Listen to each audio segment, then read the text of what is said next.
some weight like big real. Man, they said nigga got muscles and shit, man. So he ain't bullshit this time.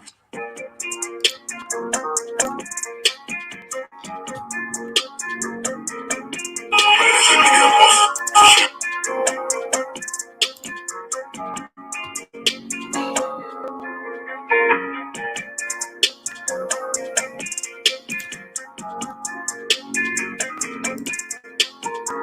I like red bones, my type, light skin, that's black, hello.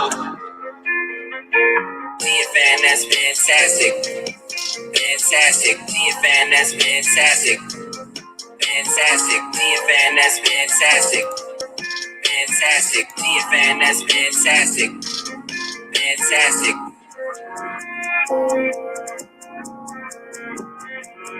That's fantastic.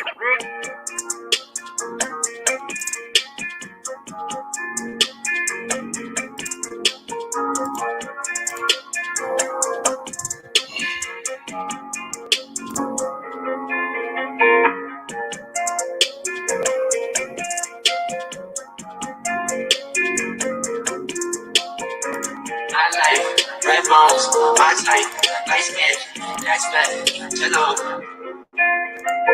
TFN, that's fantastic, fantastic. TFN, that's fantastic, fantastic. TFN, that's fantastic, fantastic. TFN, that's fantastic, fantastic.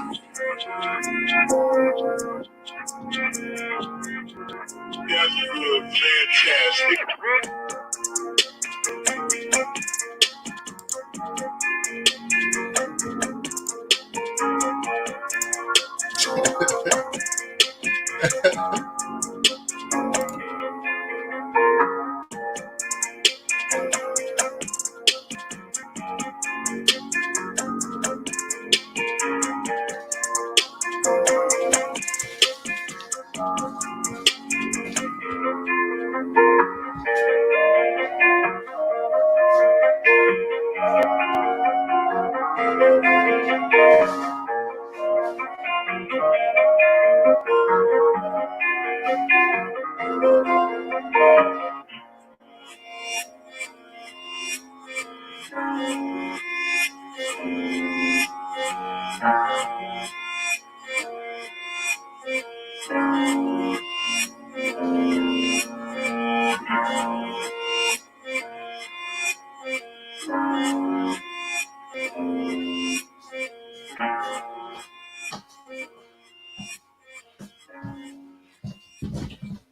Some nigga that game, nigga that like not gain weight, the nigga that lost weight, 50 weights or some shit doing with some weight like big real. Right. Yo, what up? What's going on with y'all, man? Hey, man, y'all know how I do.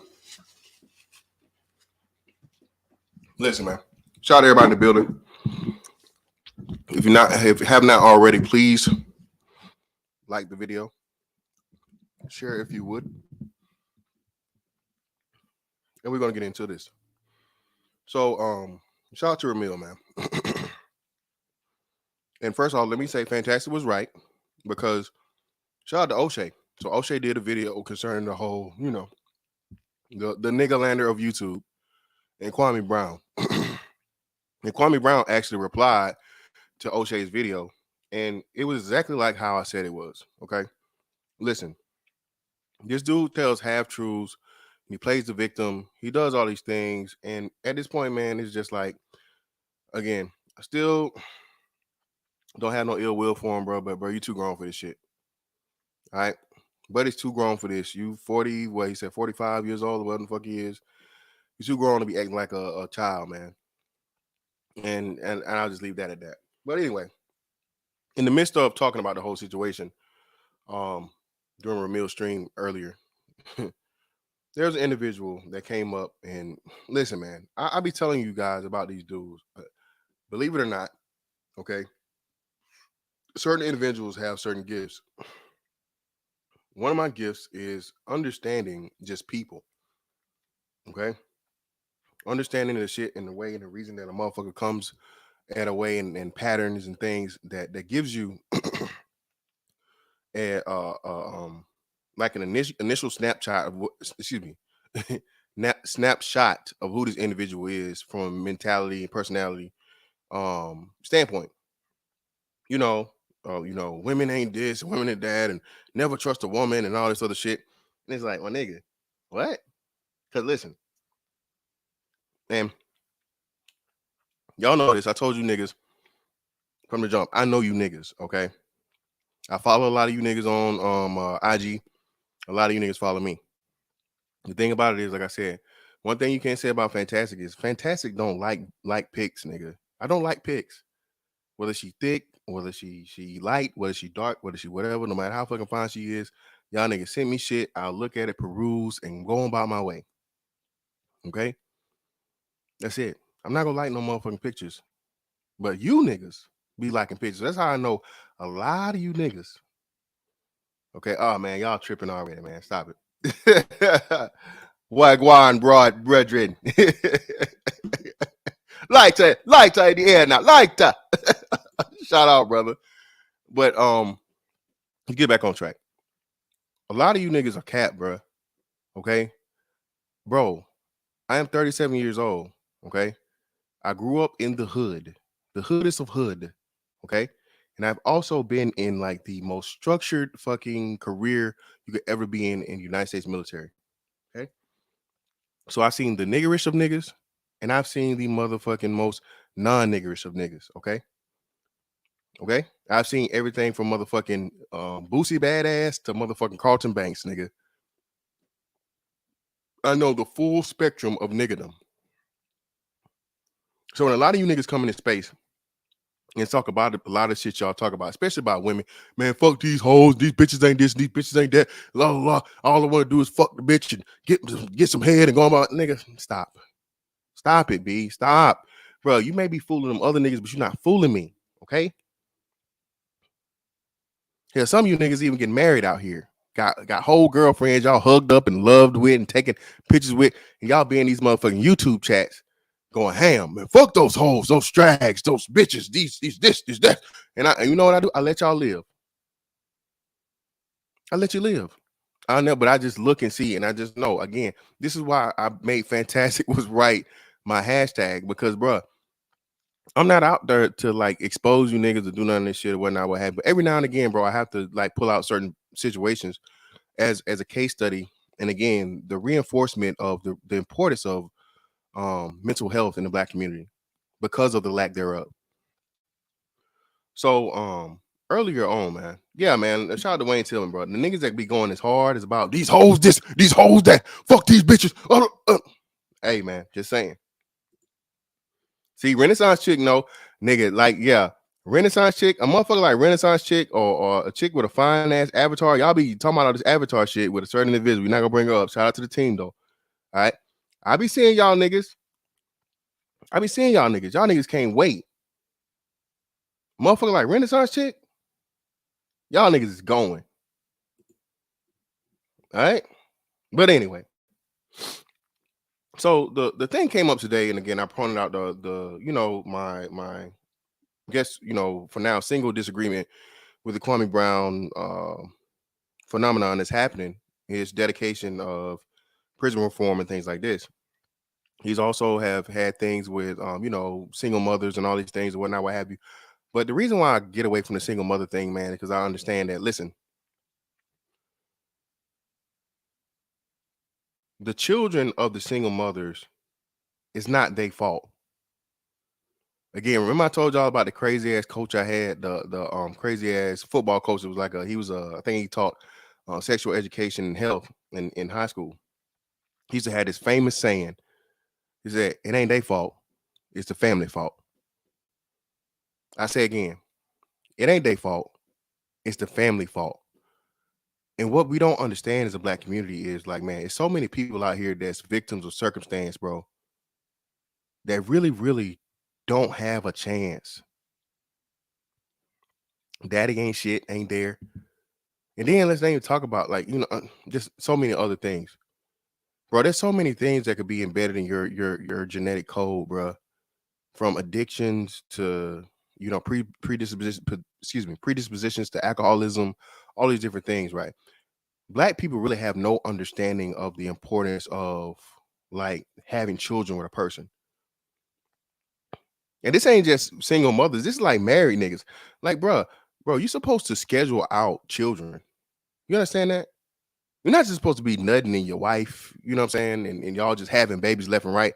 No, bro, babies are supposed to be planned. Okay? Because every child costs how much money? We broke it down here. $250,000 over 18 years at the minimum on average. Okay?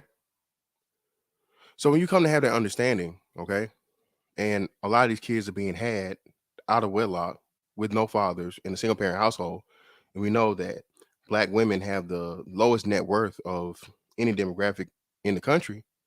What are you doing? You're setting your child up for failure because you're raising your child in poverty. Now, can you be two things at the same time? And I know I'm gonna ruffle a lot of you niggas feathers. You're gonna say I'm a simp and all this other shit, but this is what I can tell you, nigga. As always, bring your whole ass up here on the panel, nigga, and debate me and disprove it.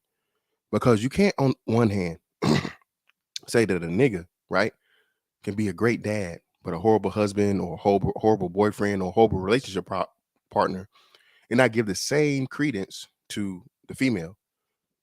There's a lot of hoes out here that are great moms. Well, no. That's some simp shit. I hold up. Redact that from the record, please. Redact that from the record. I misspoke. There are some women out here that are horrible partners and straight up downright hoes, but they are decent to great mothers. Okay. Just like we say, hey, man, how a dude is as a husband, a boyfriend, a baby daddy, a partner, whatever the fuck, has absolutely nothing to do with him as a father. The same goes for mothers. Shout out to 205. What you know about that? Belay my last. Shout out to 205. Will belay my last. But this is where we have to be more realistic. And at some point in time, man, like I said, we're going to have this conversation. That's why I'm doing it today, as to where, bruh, everybody mama ain't shit. Okay. I mean, can you guys help me out? I got 113 people in here right now. Please like the video if you haven't already. And then I need you guys to ask me a question. Answer a question for me. What's the percentage of bad moms in the black community today? Like completely, totally ain't shit. Like horrible. There's nothing of value that these women provide to their children. Can you guys give me a percentage? I shall wait for your answers. Do do do do do do do do do do do.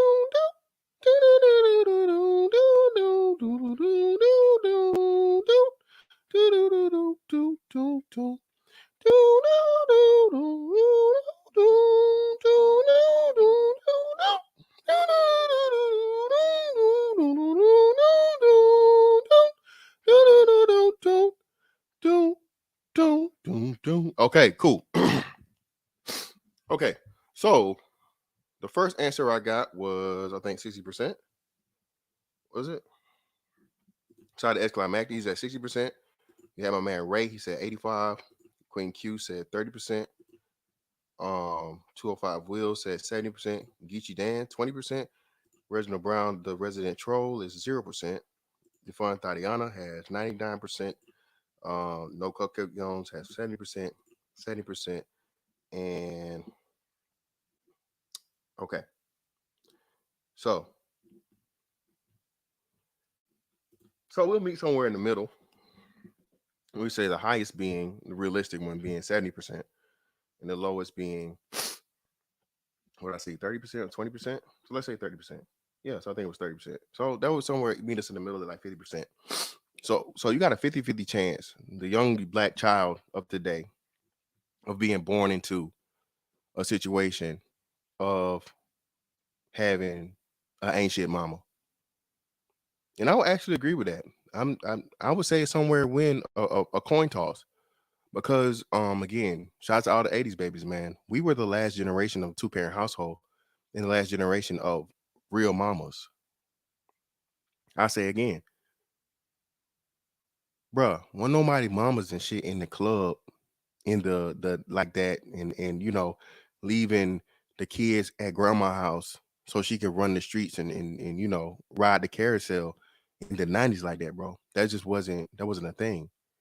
Remember, that was the era of the stepdaddy. So that's proof to counter anything that niggas will try to say otherwise, because in the late 80s to early 90s, that was the era of the stepdaddy. So the woman understood the importance of, at the very least, being able to, if she the original father or child wasn't shit or she couldn't work it out, she had to do what she had to do in order to get remarried and provide that child with a stable household of a man being the leader. Am I right or am I wrong? See, now there are no stepdaddies. A bitch don't want no nigga. A bitch don't want to be married. A bitch don't want no nigga to have no authority. What she want to do is she want to get that nut, get that baby, and get them checks. The po-ho hustle of child support. And then furthermore, again, like you said, what they do is they go to the school and they say, oh, hell, he can't read good. He can't do this. He's dyslexic. Or he has ADHD. And then they put him on medication and they get a fucking social security check. And then when motherfucking tax time comes around, because they got 2 to 3 of them kids, they file those taxes and they get at somewhere between, at the very minimum, a $9,000 tax return while already living in government housing or Section 8 housing. Those are the women that ain't shit. Do 50% of black women fall in that category? I would say that would be on the high end, but I would still say that would be an argument to be made. But at the same time, man, what are we gonna do about that other 50%? Especially the niggas my age. Like, listen, bro. As mad as I was, my mom and my mom fucked up on some shit. My mom wasn't no fucking junkie. My mom wasn't no hoe. My mom went out here running no streets. My mom was motherfucking taking motherfucking care of me. My mom was too over fucking bearing because she's motherfucking old school. I was in church every Sunday, nigga, and I couldn't just hop out and go run the streets and do whatever the fuck I wanted to do. You hear me? We have our differences. And I had to motherfucking make my mama fucking respect me as a man. But one thing I always say about my motherfucking mama, man, she showed me the utmost motherfucking love. And me and my mom done fucking had some of the most knockdown drag outs. My mom told me and explained to me what the fuck I didn't understand as a child, as a grown man. And now I look back and I can see it. And again, I can forgive her for it. She human. A lot of you niggas got a lot of mommy issues. Fuck the daddy issues, because daddy wasn't there. You know who the fuck he is. But a lot of you niggas got mommy issues, man. And again, what the wise people will tell you is, listen, you don't forgive the person for them. You can forgive the person for you. And when it's someone that's so closely attached to you, man, as being your mama, my nigga, that's some shit you need to take care of. Now, if she just some motherfucking, oh, stone face, won't budge, manly ass bitch, hey, you try and you move along your way, shake the dust off your feet. But if you never ever even tried, bro, to have that conversation with your mama, my nigga, this is how and why you can't motherfucking have a fair lens and actually get a fair assessment of women in your own personal life.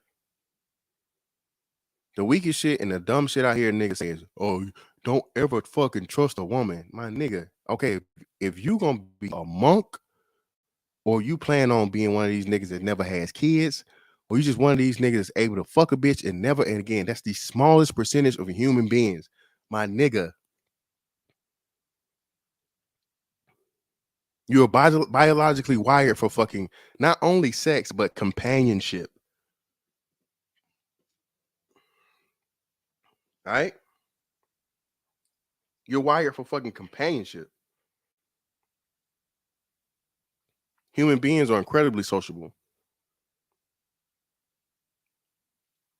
So when I hear niggas saying a lot of the dumb shit they say, I'm just like, damn, my nigga, you need some therapy quick. You need to hit your mama up, bruh, and have a motherfucking uncomfortable, loud, cussing each other the fuck out conversation to get that shit off your motherfucking chest and move forward with your life. Because dumbass shit like that will make a nigga say, oh, man, we shouldn't have no fucking rec centers. Fuck the rec centers.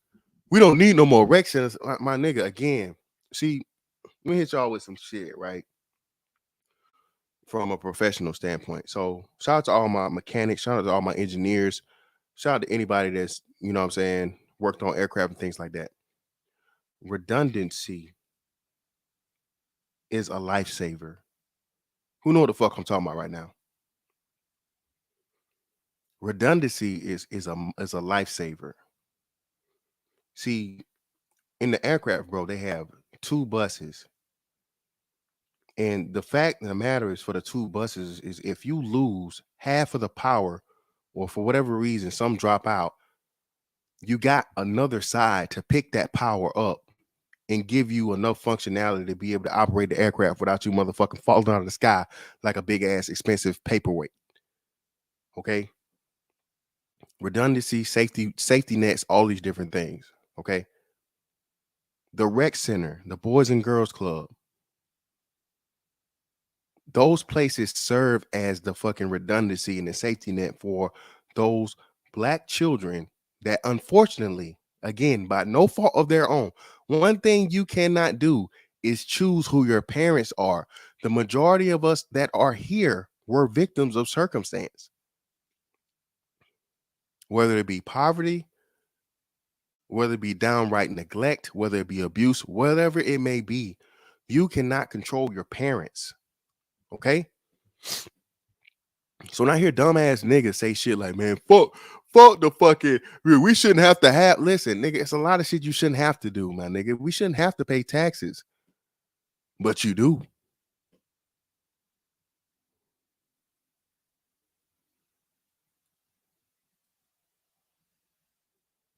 I shouldn't have to pay for fucking parking, nigga, but I do. There's a lot of things in life, man, that you cannot fucking control, and no matter what you think it shouldn't be, it serves a purpose. The rec center is the fucking place, bro, for that young black boy or black girl to have other than their own home, if they're in a situation where they're dangerous because their mom's a piece of shit or dad. And if they know they're at home, they're going to witness drug abuse, they're going to witness physical abuse, sexual abuse.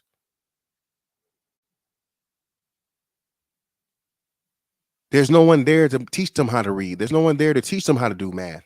There's no one there that even knows that they're good, they have a talent in athletics or arts or any of these things.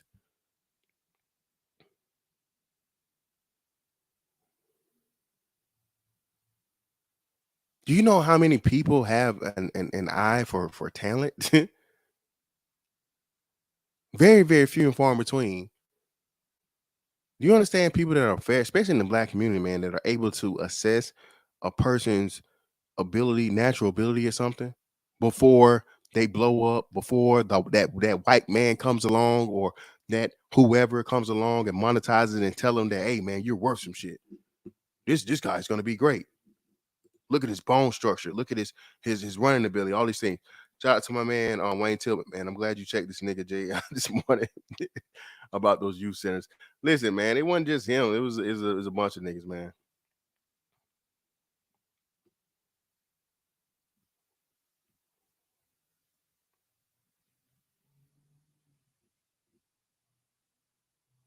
You know. And another big thing too, bro, out of the situation is that once you understand that, bruh, have you ever seen it, bruh? How many of y'all have seen a kid and you're like, damn, bruh, if he make it, he amazing, he or she.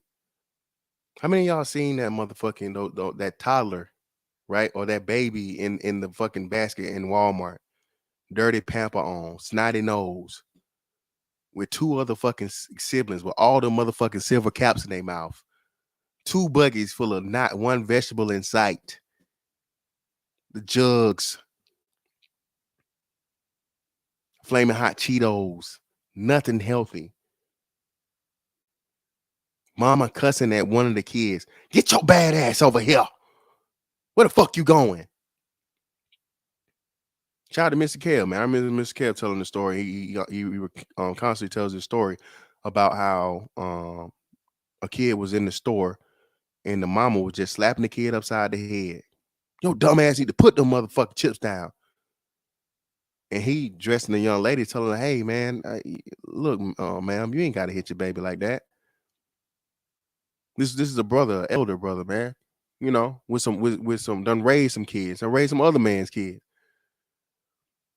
And he's just trying to impart some wisdom on her, ma'am. You can't be out here in public beating on and physically abusing your child over." And again, that's a failure in training because that's your fault. Hey, shout out to 205 Will, but every time I see that shit, nigga, I know you are the biggest piece of shit. Shout out to Professor Ozzy, brother. I tried, brother. Appreciate you. Shout out to Queen Q. Exactly. And again, it's not just the that, man. Like I said, every kid didn't go to the rec center or whatnot. You had libraries. They had this thing, I think it was called what, Upward Bound, like summer programs. You had summer camps, all these different things, man. And these places weren't just for sports. A lot of this shit was for meals, man. You in an impoverished situation, they provide children with meals and things, tutoring.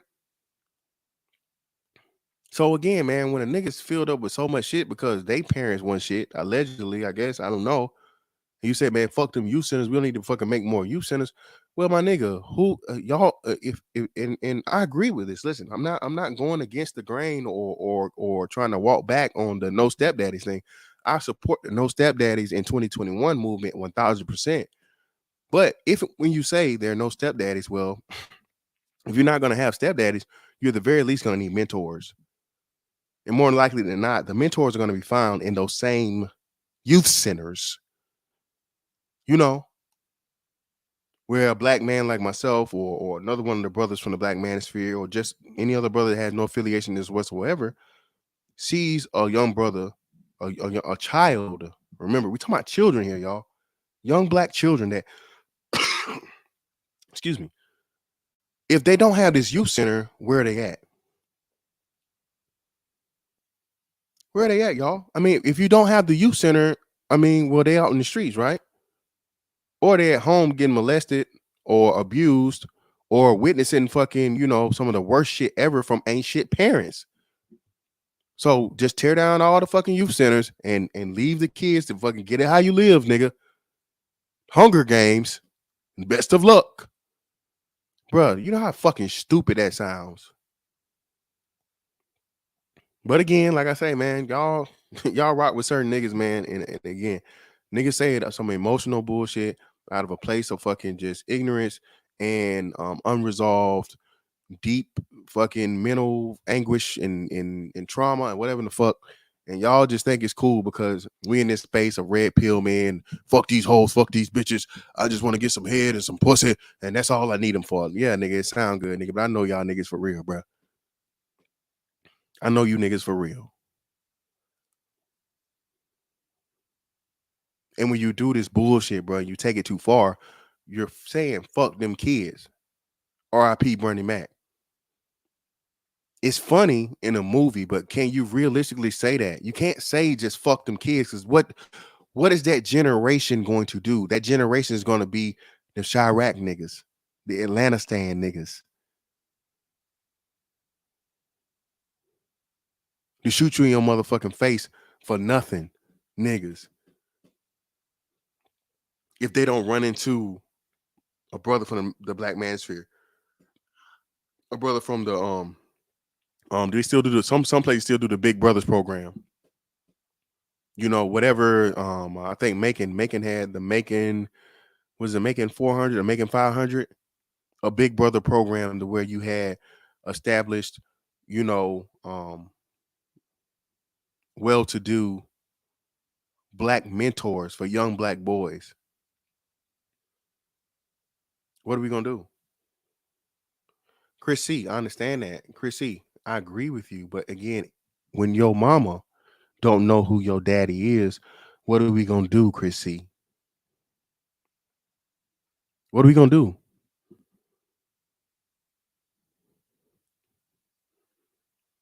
Because you just throw the motherfucking kid away to the wayside and there's absolutely nothing there. That nigga's gonna be a predator. Do you hear me? He's gonna create more problems.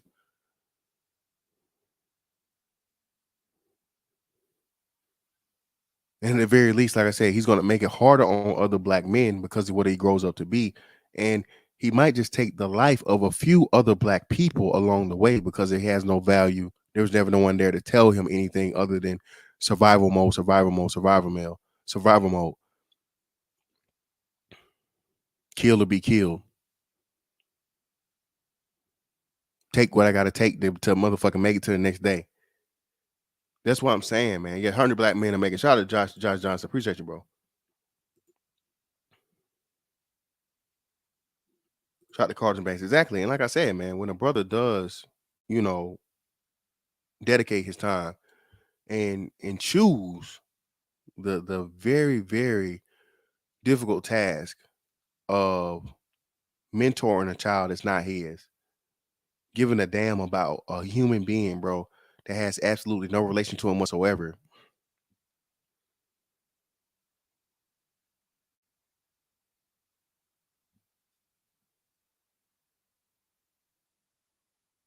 What do you I mean, where is his, you know what I'm saying? Because he's not a stepdaddy now. Cause we can't just let all these niggas just turn up to be motherfucking these motherfucking savages. And what y'all niggas call them, young Swift? What y'all call these young niggas? These steppers. These don't give a fuck about nothing. I kill for anything and everything and nothing at the same time. That's dangerous, man.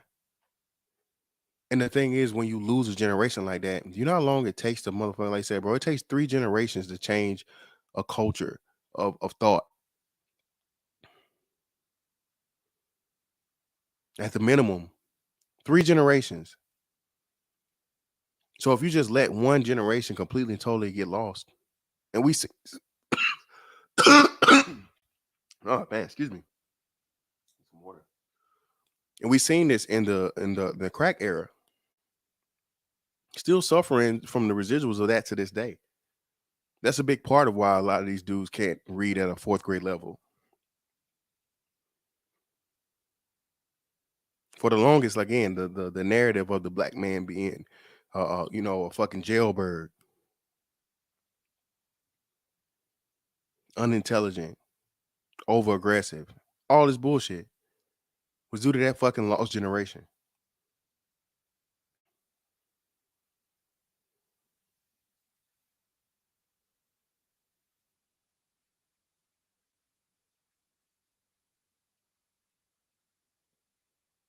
The thing is, man, like I said, if you throw the kids away, bro, what are they? That's gonna be the adults. If you guys remember, a few months back, I tried to put a hashtag. They start with the kids, and YouTube wouldn't let me even put that as a hashtag because, bro, what they tell you in these deep tinfoil hat books and things like that is the children are the future. If you program the children, you don't got to give a fuck about the adults. Why do you think you have this huge uptick in the promotion of alternative lifestyle activity? Huh? Why do you think they're trying to force and integrate the education of LGBT lifestyles to children? Because if it's normal to them once they're in adults, well, what are they going to do and why are they going to fight their children being able to do it? It was okay for them, right? This is what they were taught. So why would they rail against what they were taught themselves?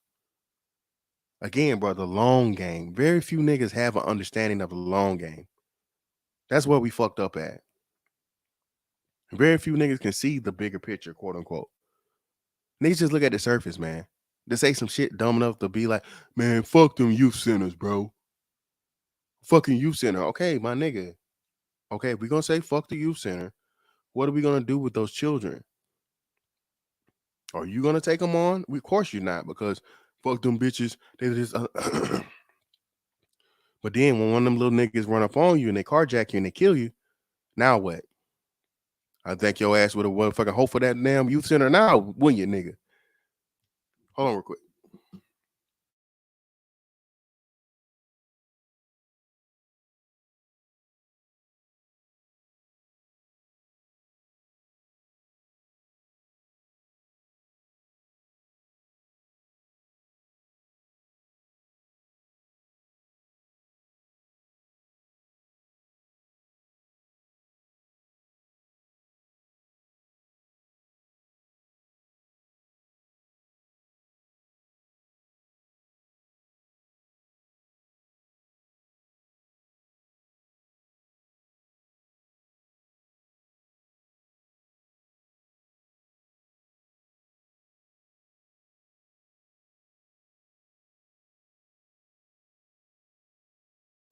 I'm back. I'm back.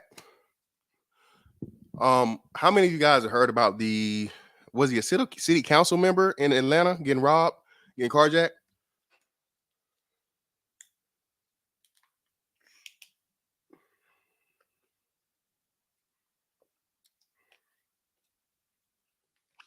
Was it I think pretty sure it was a city council member.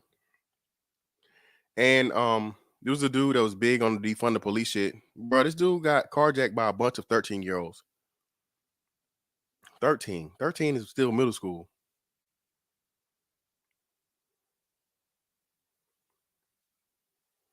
But fuck them youth centers, right?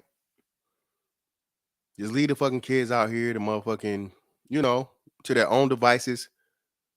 Roam and run the streets. Give them nothing constructive to do whatsoever. And however they turn out, they turn out.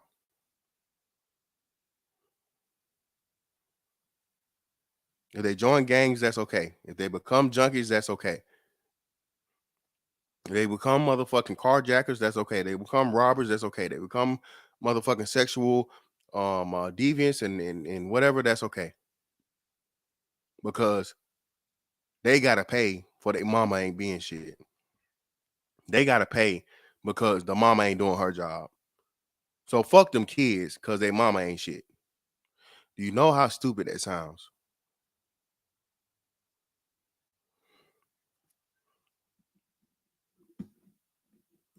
Le'Veon Bennett. I will read your comment, brother. Here we go. I propose a solution to fix this mess. We need to start leading our brothers and sisters to take accountability for their actions in order to restart. Listen, man, to restart even still, bro. Like I said, 3 generations, brother. Levon, brother. It's gonna take 3 generations.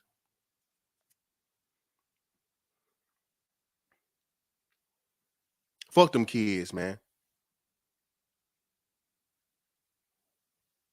They should have been born to a mama that was bought some shit. So fuck them. Tear down all the goddamn youth centers. Don't build no more youth centers. You should be born to a mama and a daddy in a 2-parent household that's functional and 2 picket fences and making $200,000 a year. Little nigga, that's your fault. Go jump back in the pussy, nigga.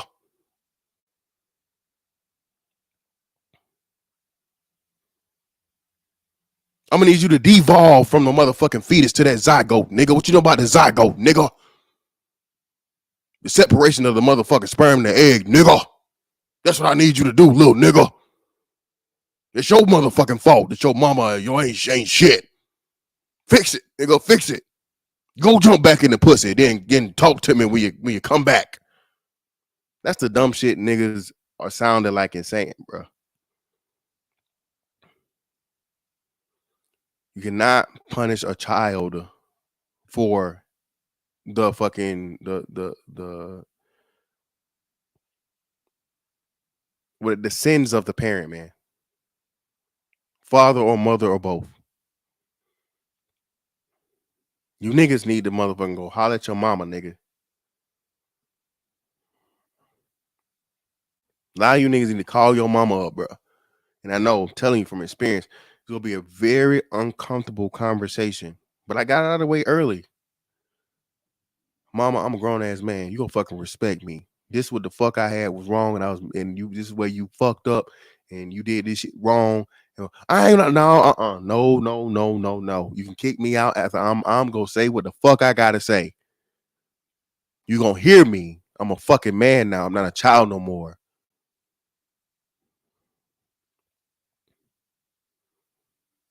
And if your mama about shit, bro, she gonna apologize. And y'all gonna be all right. If she ain't about shit, hey, she'll just deny it or act like it never ever happened. And hey, you did your best, you did your part. Move on along. Fuck it. She is who you thought she was. But at the very least, bro, you gotta stop being afraid of your mama, nigga, and confront her and have the motherfucking uncomfortable conversation. Cause like I say, it's funny to me, all the shit you niggas hop on the internet and talk and say and all this other shit, nigga. And y'all niggas ain't never addressed the shit with your mama. How many of you niggas had a mama that was a hoe and you called your mama a hoe? Oops. Just saying. You and all your brothers and sisters got a different last name, nigga. Or your mama's last name, nigga. You know ain't none of y'all got the same daddy. How many of you niggas done call your mama a hoe? That's why she was setting that puss out. Huh?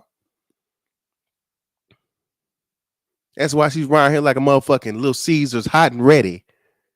Huh? But you niggas on the internet talking about hoes, thoughts, strags.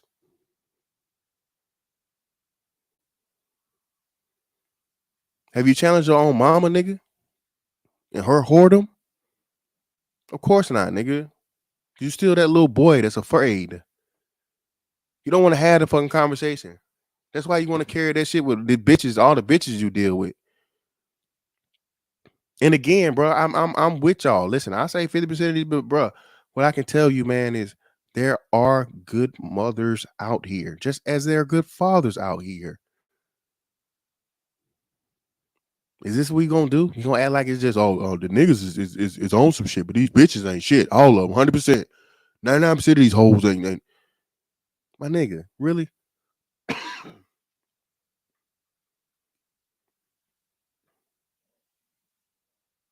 Chris C, no one said that.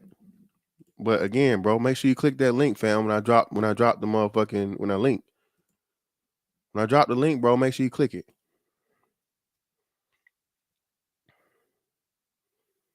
And no, not even on this shit. Define, that's what I'm saying. What about the mama that wasn't no crack fiend? Nigga, my mama ain't never did drugs in her life. My mama ain't never even smoked weed, my nigga.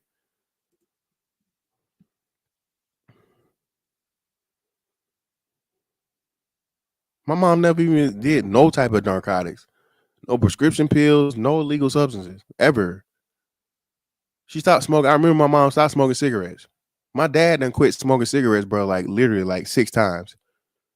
My mom stopped smoking cigarettes, bro, before they started making nicotine gum. Never smoked again a day in her life after that. Are we gonna act like there are no good mothers?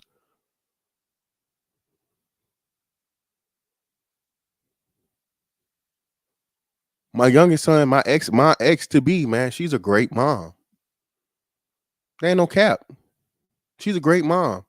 Me and her didn't work out, but as far as everything she's done for my son, and not even just my son, man, my kids, my twins, while I was out to sea and doing all this shit, and she was managing fucking, losing her motherfucking mind, younger shit, but taking care of everything. She's a great fucking mom. I'm not gonna discount her as a mom because me and her didn't work out.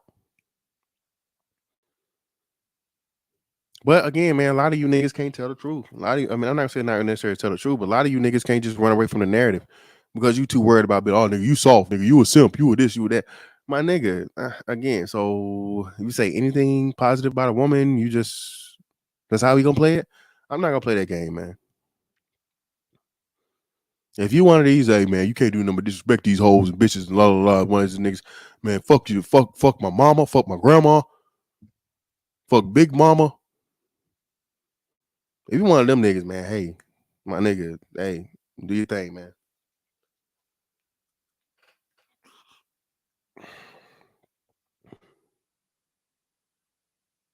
Nigga, I cried like a baby when my grandma died. Grown ass man. I ain't cried over a funeral, bro, since I was a child. My grandma left her nigga a BABG with some big ass tears, nigga. Couldn't contain it. Had been through it or whatever, and bro, when they motherfucking dropped that motherfucking that lid on that casket, my nigga,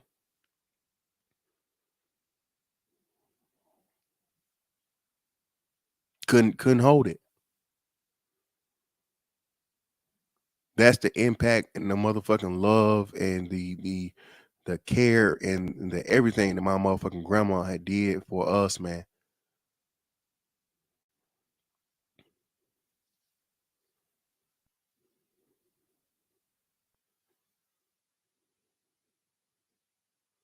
Shout out to my man Chief Rocker in the building, man, with the 50 ball, brother. Appreciate you, man, always.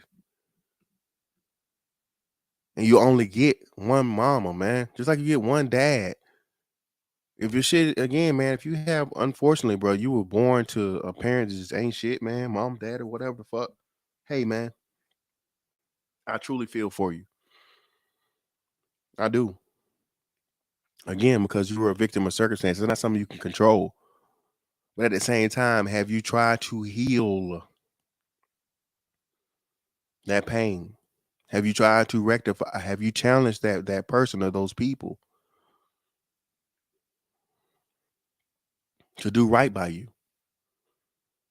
Antoine Fisher, right? Giving away. What was another? I had another big one, man. I just thought about this shit and I lost it. But Antoine Fisher's biggest moment was when he challenged that fucking his foster mom and the bitch that was molesting him as a child to the point of where she had to respect him as a man. Nigga, nigga, hug my neck. He hit that bitch with the forearm. Hug my neck. Cut that bitch off. It ain't nothing to cut that bitch off.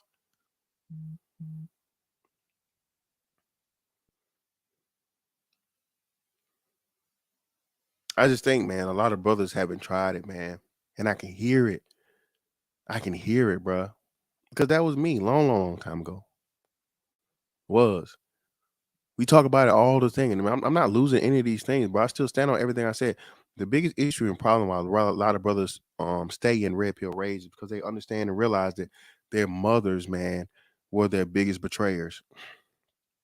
Their moms knew what the fuck was going on, but they didn't tell them because they didn't want to expose to them. They didn't want to expose themselves in the process of protecting their sons for the long run.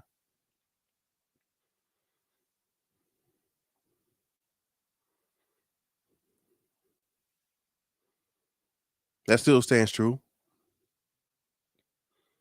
But at the same time, man, like you have a fucking understanding of this shit, man.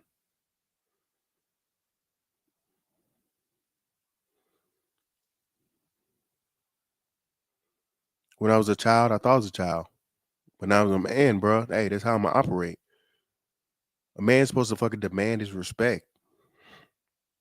And if and when it's not given, then you move on along.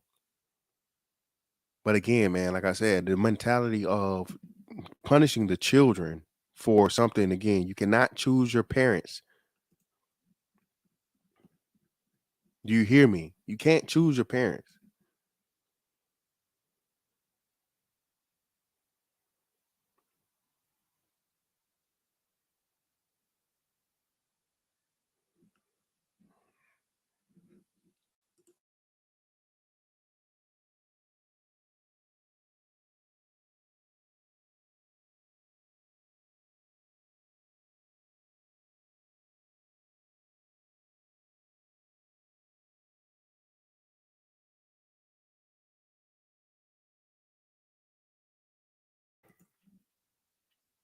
And ultimately, like I said, when you understand that, shout out to Chief Rock. And don't forget about Jimmy Butler's biological mom. At the age of 13, he told me he had to hit the door because there was something about him that she didn't like. And in those positions, man, again, like you said, just because you forgive a person don't mean you have to forgive them in the way that they want you to. Trust believe, bro. Somebody that did some dirty shit for you to you, man, like that or whatever, you don't owe them shit. And Jimmy Butler talks about his people always talk about his edge and his grittiness, his determination. Because man, listen, like shit like that. Shaq did the same thing with his biological dad. And the thing about it is, more often than not, we'll shit on the man instantly. The dad, no problem.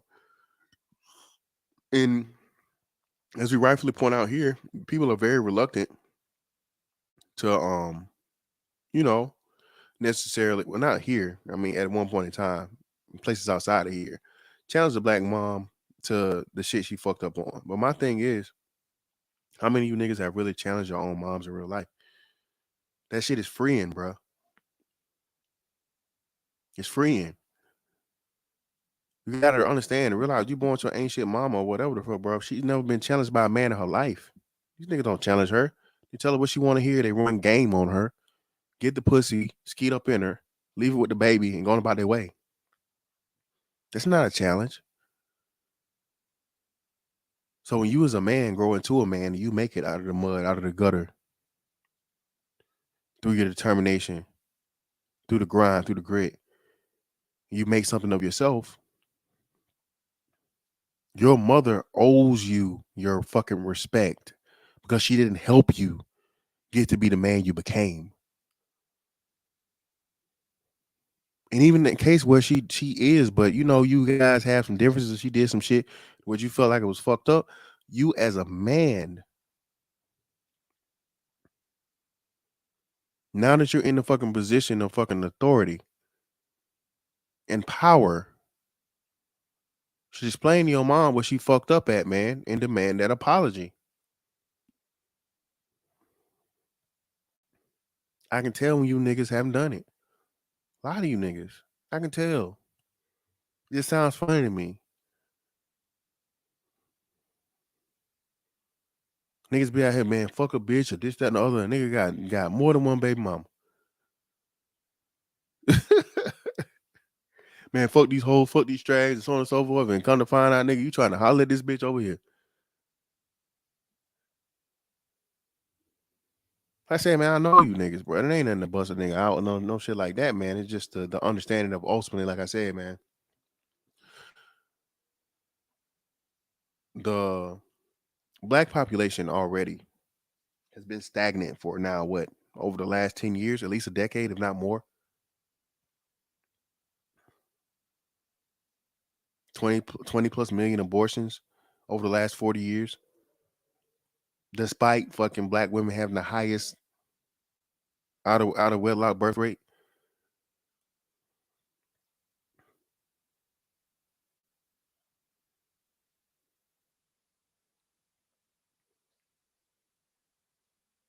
When you're at war, man, you need bodies.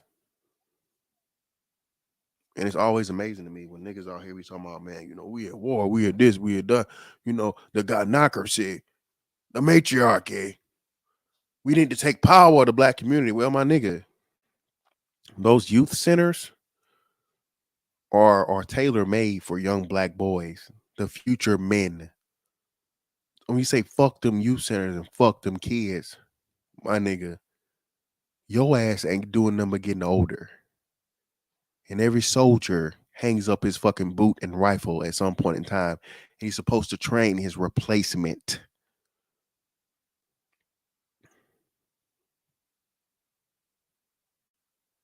So, exactly. Shout out to Mike Emma. Thank you, bro. Hey, I'm glad you said it. I started to say that, but listen, this is why I fuck with y'all, man. Thank you to all my supporters. Again, make sure you guys are liking the stream if you haven't already. That's just the reported ones, y'all. And the only ones that I think are demanded to be reported are the ones that are Planned Parenthood and shit like that. Private doctors and all this other shit, bro. They don't have to report it like that.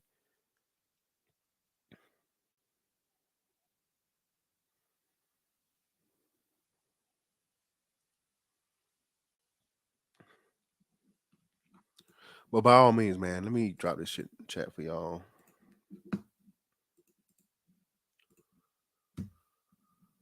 If you want to come up, listen.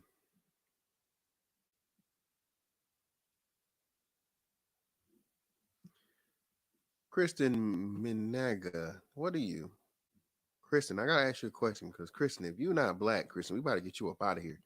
Cause you type in nigga with a hard R. Fuck going on here?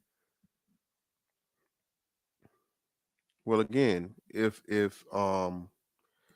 this is a part of where they have control though. If you're impoverished, you shouldn't be having babies. You shouldn't be putting yourself in a position to get pregnant.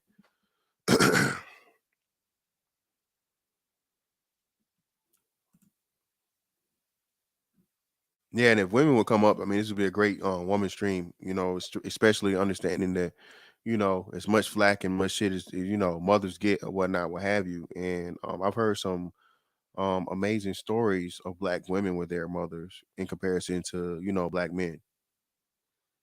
So if women want to come up, by all means, you can.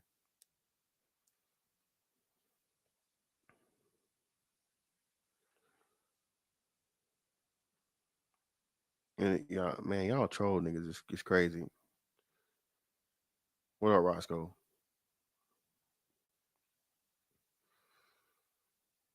Like I said, man,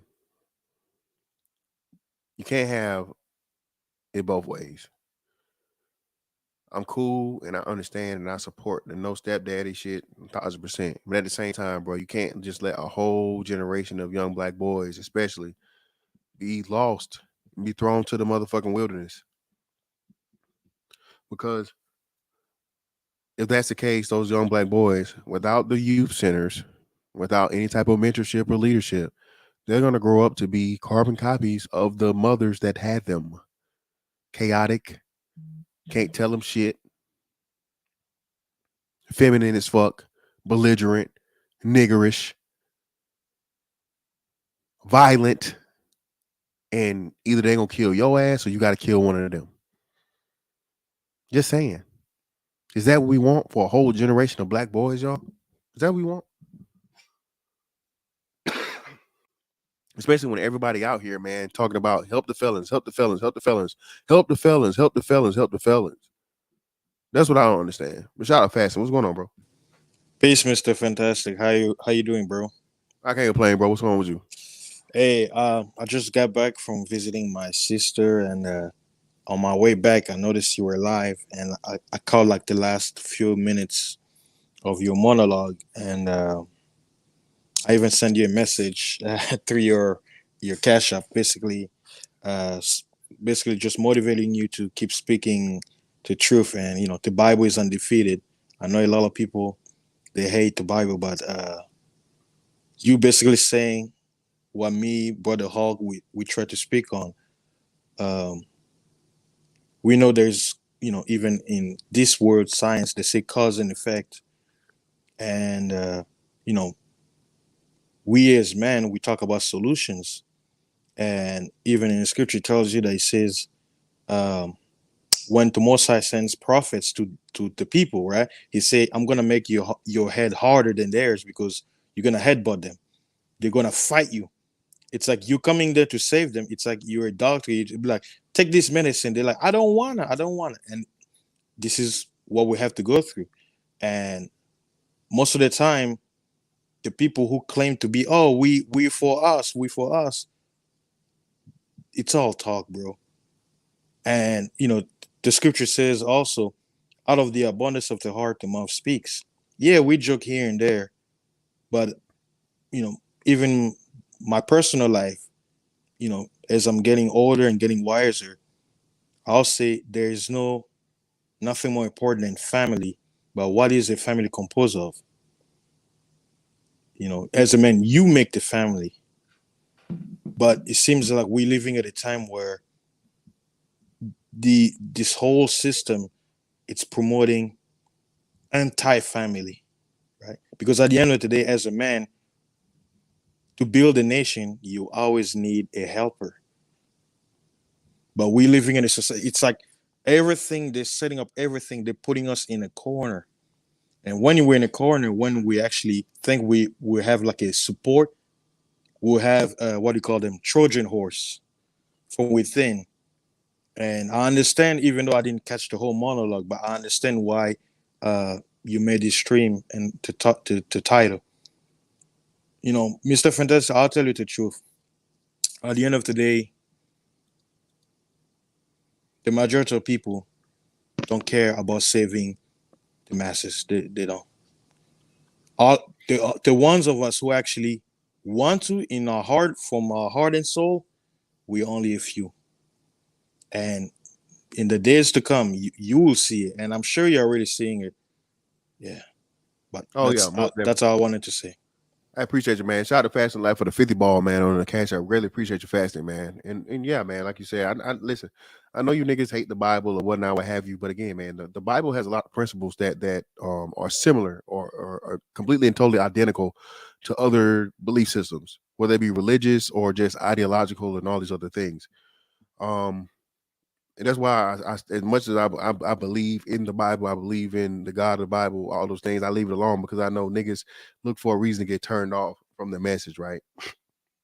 But the most important part of understanding is, again, like you said, man, and shout out to the brother that asked the question earlier on in the thing. It's not about saving everybody, but at the same thing, bro, you have to save those you can. I'm looking at this from a military standpoint, y'all. Right? This is war, and we constantly talk about how that nobody is for us but us. Well, you need as many of us as possible. That's what niggas seem to be not understanding, bro. In order for you to have a fucking army, you need troops. Okay, so if and when we're just gonna let a whole generation of boys, again, that's no fault of their own. You can't control who you're born to. Okay, go to the motherfucking wayside, be thrown to the wolves in the wilderness. What are you doing? We're doing the same thing we complained about the boomers doing. If we say that, and then you're being a just right upright hypocrite. But shout out to the judge in the building. Go ahead, Judge. Well, I guess in that vein, I guess I've got three real points to this. I don't know how this doesn't sound like. Okay, I don't know how this doesn't sound like giving absolution, because first off, I don't understand how you can mentor and lead a child that still goes back to the same household that undermines. So I don't understand how you do that. I don't understand. And the other thing is the lack of privilege is not punishment. So with not giving benefits or not giving preference or not giving extra is not a punishment. So I can't equate the people that would like to, that the people that have the point of, look, man, it's not my problem because she made those decisions. Like this, given the circumstances of society, legally and societal mores,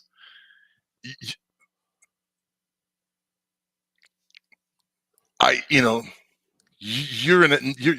You're asking people to sacrifice again, and especially given the circumstances these days and of the last 3 decades.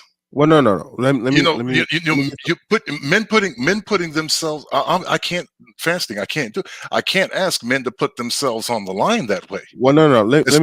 Especially many of the men that have been cast from. Yeah, but let society. me get some clarity, Judge. Listen what I'm saying. This is what I'm saying, and I'm specifically saying this from the youth center standpoint. The argument that was made earlier about pretty much like is if you born to ancient parents, fuck it, you shouldn't have an outlet, and I don't see that as a privilege. I don't see a place where you can go that's a safe haven versus the streets or versus an abusive home as being a privilege. Do you see that as truly as being a privilege? I see it as being an outlet or a relief valve, and again a place of protection that if we were ourselves in that situation, you would want that, would you not? Well, I would want a lot of things. I did want a lot of things, and I do want a lot of things. Well, that's what I'm saying. That's the bare minimum. This is the thing. The bare minimum that a child is due. A child, now we're not talking about adults, is protection, bro. A child is due motherfucking protection. And again, with the laws and society's mores as they are, that is not the obligation of a stranger to give that child. Okay, and that's what I'm saying. I don't think you I understand. understand. I understand your point, because your point has been made many times before over the decades. I'd rather pay $150, $200 extra in taxes to not have to pay to replace my hubcaps and my hood ornaments. I get that. Exactly. It's Okay. that's been an argument that's been Or made my over life, and over again for 50 years. or my life. Well, there's that as well. Although statistically speaking, again, Well, statistically speaking, like I'm saying, that the biggest chance of me being killed is going to be by a black boy that looks like me between the ages of, I think, somewhere between 15 and 30 mid 30s. right? But even okay, it's still you're right. That is the biggest risk between that and die. So if you're going to die from 30 or below, it's typically going to be from a situation like that. You're right, but that's still a small probability. Right. Yeah, and It's still a also, very small probability. yeah, and murder is a small probability, but this is what I'm saying. How many, and we talk about this, and this is why I say this is why I see some, I guess, unfairness and imbalance is when we have the conversations, right? Not necessarily you don't talk about abortion a lot, right? But we made the abortion about the argument about abortion. And do you know how many great minds and how many great people were lost in abortions? We will never know, It's an right? argument from a negative. You can't. That doesn't make But sense. that's what I'm saying. But niggas, that's the argument niggas make, and this is what I'm saying. Well, this is if you can make the argument of a negative from something that where you never know the possibility in the first place. Well, the same argument can definitely be made by a living person that's here on Earth, and I mean they've made it here. How about whatever channels and what means? And you're just gonna say, hey man, little nigga or little niglet, hey, if you make it out, you're a good one. Congratulations, good luck. Excuse me. That's and again, when you have everything around you that is getting bigger and increasing. Shout out to Ramil again. Asians are projected to be at 15% of the population over the next 10 to 15 years. Right. Projected to double. We're still stagnant. We're not going to the black population increase is not going to happen. It's just not. If anything, we're going to start decreasing. So this is what, as long as abortion is still legal, it is a mathematical impossibility. So this is what I'm saying, Judge. If we understand that everybody else is moving from a place of intellectual, financial, political, all these other, extremely important tiers of dominance, right, from a societal means, and they're doing it with less people, right? They're doing it with less people. This is what I'm saying. Everyone and everybody cannot be saved. This is not Fantastic going on his shit about, we got to save everybody. No. I understand that. Now, fuck the adults. Fuck the grown folks. What I'm telling you though is with the kids, bro. Right. If you can get that, if you can, and as much as we rely on this red pill shit, right? And we talk about the red pill and Matrix and the Neo and this other shit, bro. You have to find as many of the ones, because remember what the architect said. You're just one of many ones. You see what I'm saying? We've done this over and over and over and over again. So what I'm saying is, my bad. Go ahead, Judge. Go ahead. No, Mr. Fantastic. I wanted to just add into what both of you and Judge is talking about. I know some people may be like, I know some of the brothers are making what is it, step dadding on it. I'll give an example. We are aware in the manosphere, right? What the sector where men talk, right? Don't you think this is another form of an escape for all the young men who are coming in to listen to this because they can't get it? So are we gonna say that? Oh, we don't. Who cares? The manosphere. You see where I'm going with this? Won't the manosphere will be some kind of like where men are talking and the youth have access to it, right? We're not mentoring them per se, like saying, oh, you need to be under my wing. No, but they're coming in, they're listening, they're being exposed to knowledge.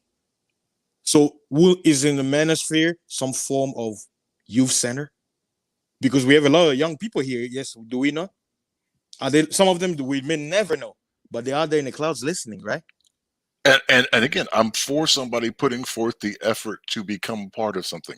But again, this is what you've referenced, Mr. Fantastic, with your argument is what you're referencing is is still a positive reinforcement for behaviors, because it still says no matter what you do, we're still going to pick up the slack that you're not performing.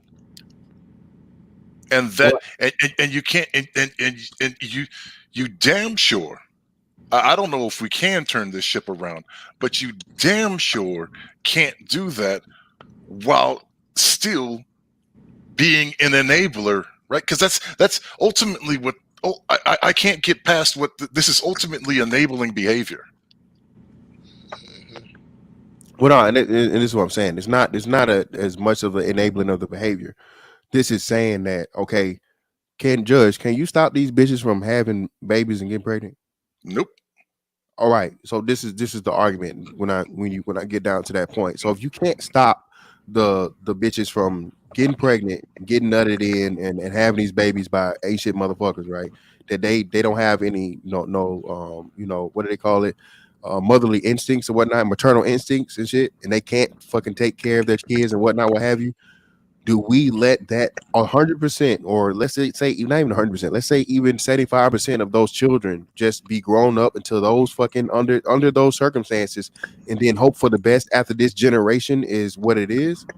What is it? It's a catch-22, and this is what I understand that. But at some point in time, if you can't stop the negative behavior, what you have to do is you have to make concessions. That's what concessions have to be made. That's my point. And I think part of that argument is misconstrued again, because it's obvious that these women.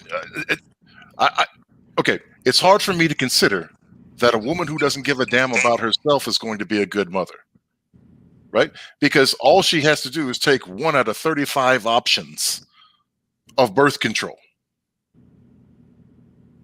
right? And she doesn't have to worry about, being a mother.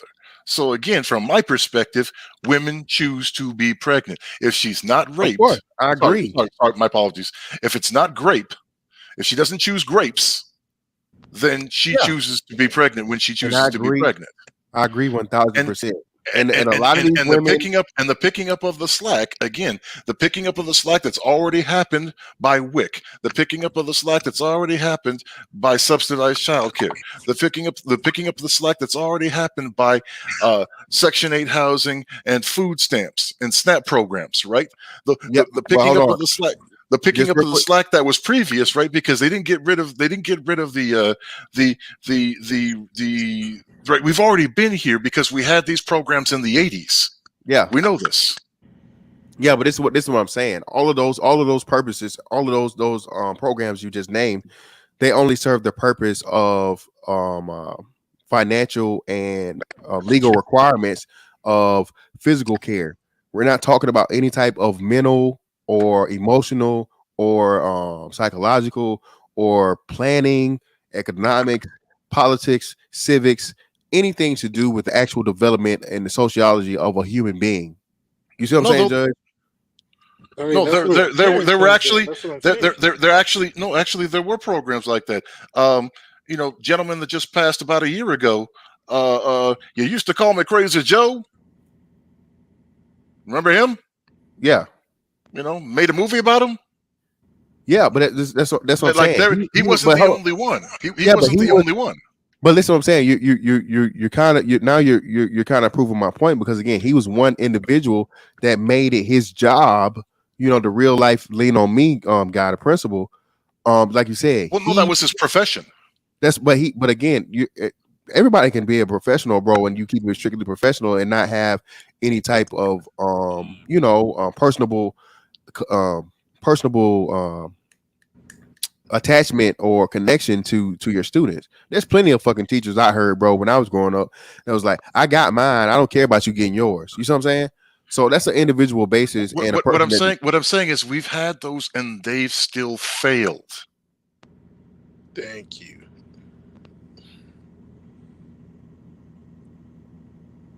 That's what I'm saying, Mr. Fantastic. I understand the ideological position that you're coming from.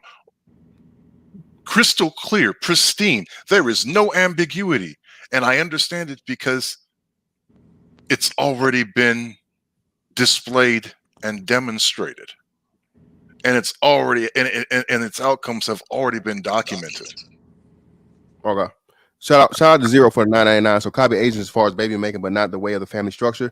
The first thing black people have to get over is the idea that marriage isn't real unless women can take you to court. Yeah, man. Again, and we know how that shit goes. Shout out to Zero. And no, man, listen, you guys are saying the softness of the heart, bro. I don't. Again, this isn't a softness of the heart. Again, I'm speaking. I've never said. No, not you. In the chat. In the chat, somebody said it in the chat. Hold on. Shout out to sorry. brother Imperator. Here we go. The softness of the heart that you're preaching right now is partly responsible for the issue, brother. This isn't softness of the heart, and I explained it to you. If we're going to say as black men we're at war, okay, and we're all we got, that means you need a replacement of you, brother. And if you're not ever going to be able to have your own enough of your own children, enough of the own copies of you to keep it going, so you're going to have to be a residual relief valve or teacher or mentor or whatever to these young black boys out here that literally, man, either going to threaten your life or more than likely than even your own life, your child's life. That's another big thing. Like I said, we're not taking into consideration. But and I know statistically, again, being murder is not that high. But you know, hell, surviving and living in impoverished, violent, niggerish goddamn conditions can be far worse than motherfucking murder. Because again, when you survive, you make these motherfuckers carbon copies of the most ruthless, savage motherfuckers on the planet, and all they do is make it harder for the well-to-do, or excuse me, the law-abiding citizen black men and the dudes that are out here trying to do something positive. That's all. Well, I disagree. I have to disagree because there are more positive outcomes than negative outcomes, right? Like that's a statement that says that's a state. I would agree with that statement if more people came out of the scenario fucked up than don't come out of it. No, the majority of people come out of those situations in positive situations. They become professionals. They become nurses, electricians, plumbers, accountants, lawyers, doctors, psychologists, psychiatrists. I agree with you. Teachers, Neil deGrasse Tyson. You know what I'm saying? Yeah, I understand that. But this is what I'm saying. If the majority of them were coming out crackheads, heroin addicts, hoes, and fucking and gangbangers and shit like that, then I would agree with you. Except that's not.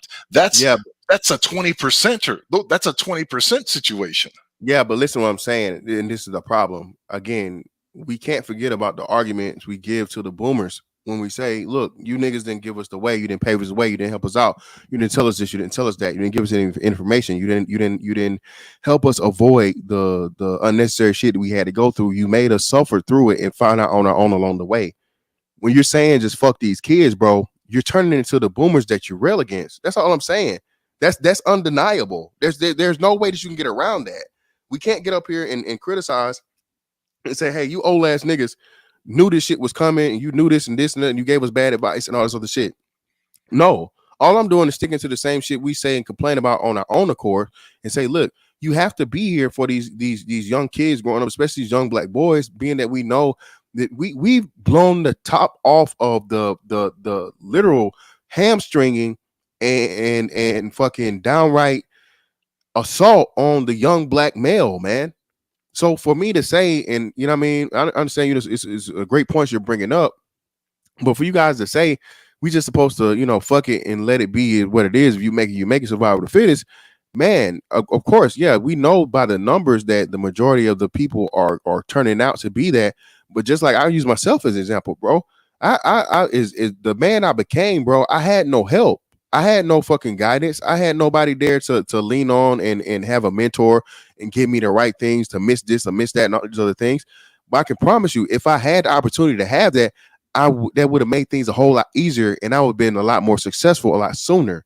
So if and when we go against that and we say, oh, well, hell, man, fuck them, they can figure it out on their own. Again, we're being the same niggas we complain about, and you're delaying the success of young black men that, again, they can only depend on men that look like themselves. Okay, now how? Okay, let me ask you this then. So for clarification here, because I remember specifically you and I were on the same side of a situation about a year ago. When we were talking about all the money that was focused on the criminal kids and the kids that were fucked up versus the money that was focused on the high achieving, A plus. Yep, exactly. Yes, Remember when we yes, had that one, yes. right? And we were like, it's a shame because you could go if you could go and check out some of the places where these delinquents kids were at versus what the motivated, educationally motivated and future motivated kids got. Like, it was drastically different. They had a whole rec centers, and they had, trips to this place and trips to that place and doing that outward bound stuff and camping trips and everything else for all Mhm. those kids, for all the delinquent kids, but for the kids that were doing everything that they were supposed to be doing and more, right? They rarely even got a pat on the back, let alone, most of the time what they heard was, oh, that's what you should be doing. Well, again, and that's what I'm You know saying, what I Judge. mean? I'm still there, and this is what I'm saying. It's preventative. This is what I'm saying. I'm not saying I'm saying to give this to the kids that are the delinquents and the criminals and all the other motherfuckers. This is what I'm saying. You get to the kids as early as possible, and the whole thing. This is why I'm emphasizing on the youth centers. Okay, you get Yes. again. They have this saying. Excuse me. They have this saying in the South, bro, where you gotta bend that tree while it's young. You know what I'm saying? You have to get to these kids, man, the earliest possible age. And you're right, Judge. I understand. I agree 100% about the back and forth and the seesaw, the tug of war game as to when you got the kid for even, let's say, 8 to 10 hours of school, and then they go back to a complete and total chaos at Yeah. home, right? But Yeah. what alleviates that complete and total chaos, or at least the amount of time that they have around the parents that ain't shit anyway. If you take that child and you go from 8 to 10 hours of school, and then you compound that with 3 to 4 more hours of youth center shit or whatever, well, shit, as soon as they get home, all they do is eat food, wash their ass, and go to sleep.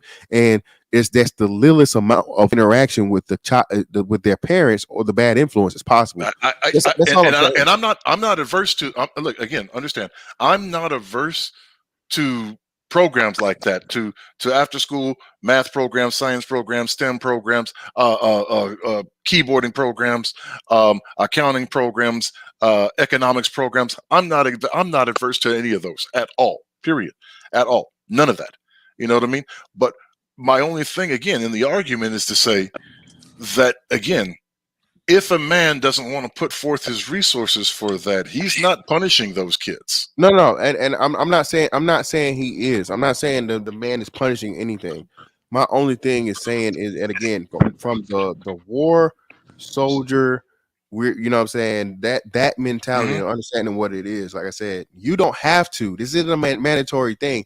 It's just making you think and consider again who's going to be your replacement. Especially if you're a young dude that don't have, or you're a man that doesn't have any children, there still has to be a man that's going to replace you. You're not going to live forever. Not even the fact of living forever. At a certain point in age, man, you don't give a fuck about none of this bullshit. You tired of fighting. You tired of doing this. You've done your part as much as you possibly can. Hey, you want to retire? Go to somewhere sunny under a palm tree with some big booty bitches and some mixed drinks. Cool, right? You earned that right because you put the work in. But at the same time, like I said, before you do that, you're supposed to make sure you have somebody to be your replacement and step in and do the same, if not greater, works for the motherfucking, you know what I'm saying, the black motherfucking Right. man overall. Because this, again, like you said, bro, we looking It's at a all basic development of it's basic development of society. Yes. yeah, that's all I'm saying. Yeah. Well, No, Mr. and Fantastic. that's what I'm saying. I just, because, look, I mean, we'll be real with you, man. You incorporated some subtle shaming language in that. You know, I mean, you did, and you were making your argument against another person who I haven't heard, but you were using some subtle shaming language in there, and again, like I said, when the reference you said punishing the children for having ancient parents, like, like, again, if this isn't my niece, my nephew, my son, or my daughter, the obligation that I have is extremely limited, especially in the climate that this, like, how many false charges are being leveled at men? No, again, From, listen, you know what I mean? Judge, that's why I'm focusing. That's why I'm focusing mainly on the young black boys and the girls. I understand that. I'm not telling any black man out here to risk his freedom, risk his reputation, or anything for a boy or a girl. What I'm saying is, and it's simply me bringing this point, Yeah. is understanding that if you do the thing of saying fuck all youth centers, let's not build any more youth centers. That's what Kwame Brown was saying, and that was the point that was made this morning about, man, fuck them youth centers. We don't need no fucking more youth centers. We just need better parents. Well, my nigga, that's why I asked you the question, Judge. I'm like, are we gonna stop these bitches from having kids, ain't shit bitches from having kids with ain't shit niggas? No, you're Right. not. So No. being that you know that's not going to happen, you have to have a relief valve. You have to have some type of safety net. You have to have something in order for it to make a, you know what I'm saying, to make some type of sugar out of shit. You see what I'm saying? Because Mhm. otherwise it's just going to be all bad. And that's all I'm saying. In some situations, bro, there is no win. There's only concessions. You know what I'm saying? Right. And I'll grant that. I'll definitely grant that. That's the point at which I'm coming at from the argument. I'm not telling you brothers out here, man, especially look, bro, if you're single, you don't have no kids of your own, you've not decided to start your lineage or your legacy yet from from a biological standpoint. Hey man, enjoy your motherfucking freedom, my nigga. I'm not. This is not what I'm telling you. Especially that's why I made sure that I said I'm not telling you to go be out here and be no stepdaddy. I'm not telling you to be out here and do anything. Take time out of your life that you fucking made the right decisions, because again, it's a privilege. One of the most true privilege is dick discipline, nigga, and not having no goddamn kids, my nigga. Shout out to all y'all niggas. Hey, Mr. But Fantastic. but I'm a bachelor. I don't have everything any you said kids. sounds exactly So like that. so Hold I'm on, hold on. Let me get to Chris C, man. Chris been patient, brother. My bad, man. You came back. Yeah, And thank you. go go ahead. ahead, brother. It's on you. It's on you, man. But everything you said sounds exactly like that, though. You're saying you're not saying that, but you kind of are. You understand what I'm saying? Okay, go ahead. And again, that's why I just made the soliloquy to make it clear that if you thought that's what I was saying, that's not what I'm saying. You see what I'm saying? I understand that. That's why I'm saying you have to. We're looking at the bigger picture here in the to the well, the Mr. completeness. Fantastic. I think I understand where to, because like I say, right? Because some people thought that I'm promoting stepdadding. Here's the thing. Basically from my perspective, that's why I understood what Mr. Fantastic was saying. You guys have heard this saying, right? They say they came for so and so. I didn't do Yep. anything. They came for Yep. so and so. Exactly. When they Yep. came for me and I look around, there was There nobody was to no what. one there. So There the was no whole one there to thing, what help. Mr. Fantastic is saying is, for all of us men who are responsible in society, we have no problem. The thing is, we're living in a society where we got the crazies too. So the whole thing is, when Mr. Fantastic say creating a safety net, he say, okay, I'm gonna take care of my house, right? You take care of yours. But as people love to use this word as a community, right? If you're in an environment where you have things that don't go so well, my kids are around those kids, so why not have what they call it, or we have schools, we have after school programs, sports, whatever, daycares and stuff like that.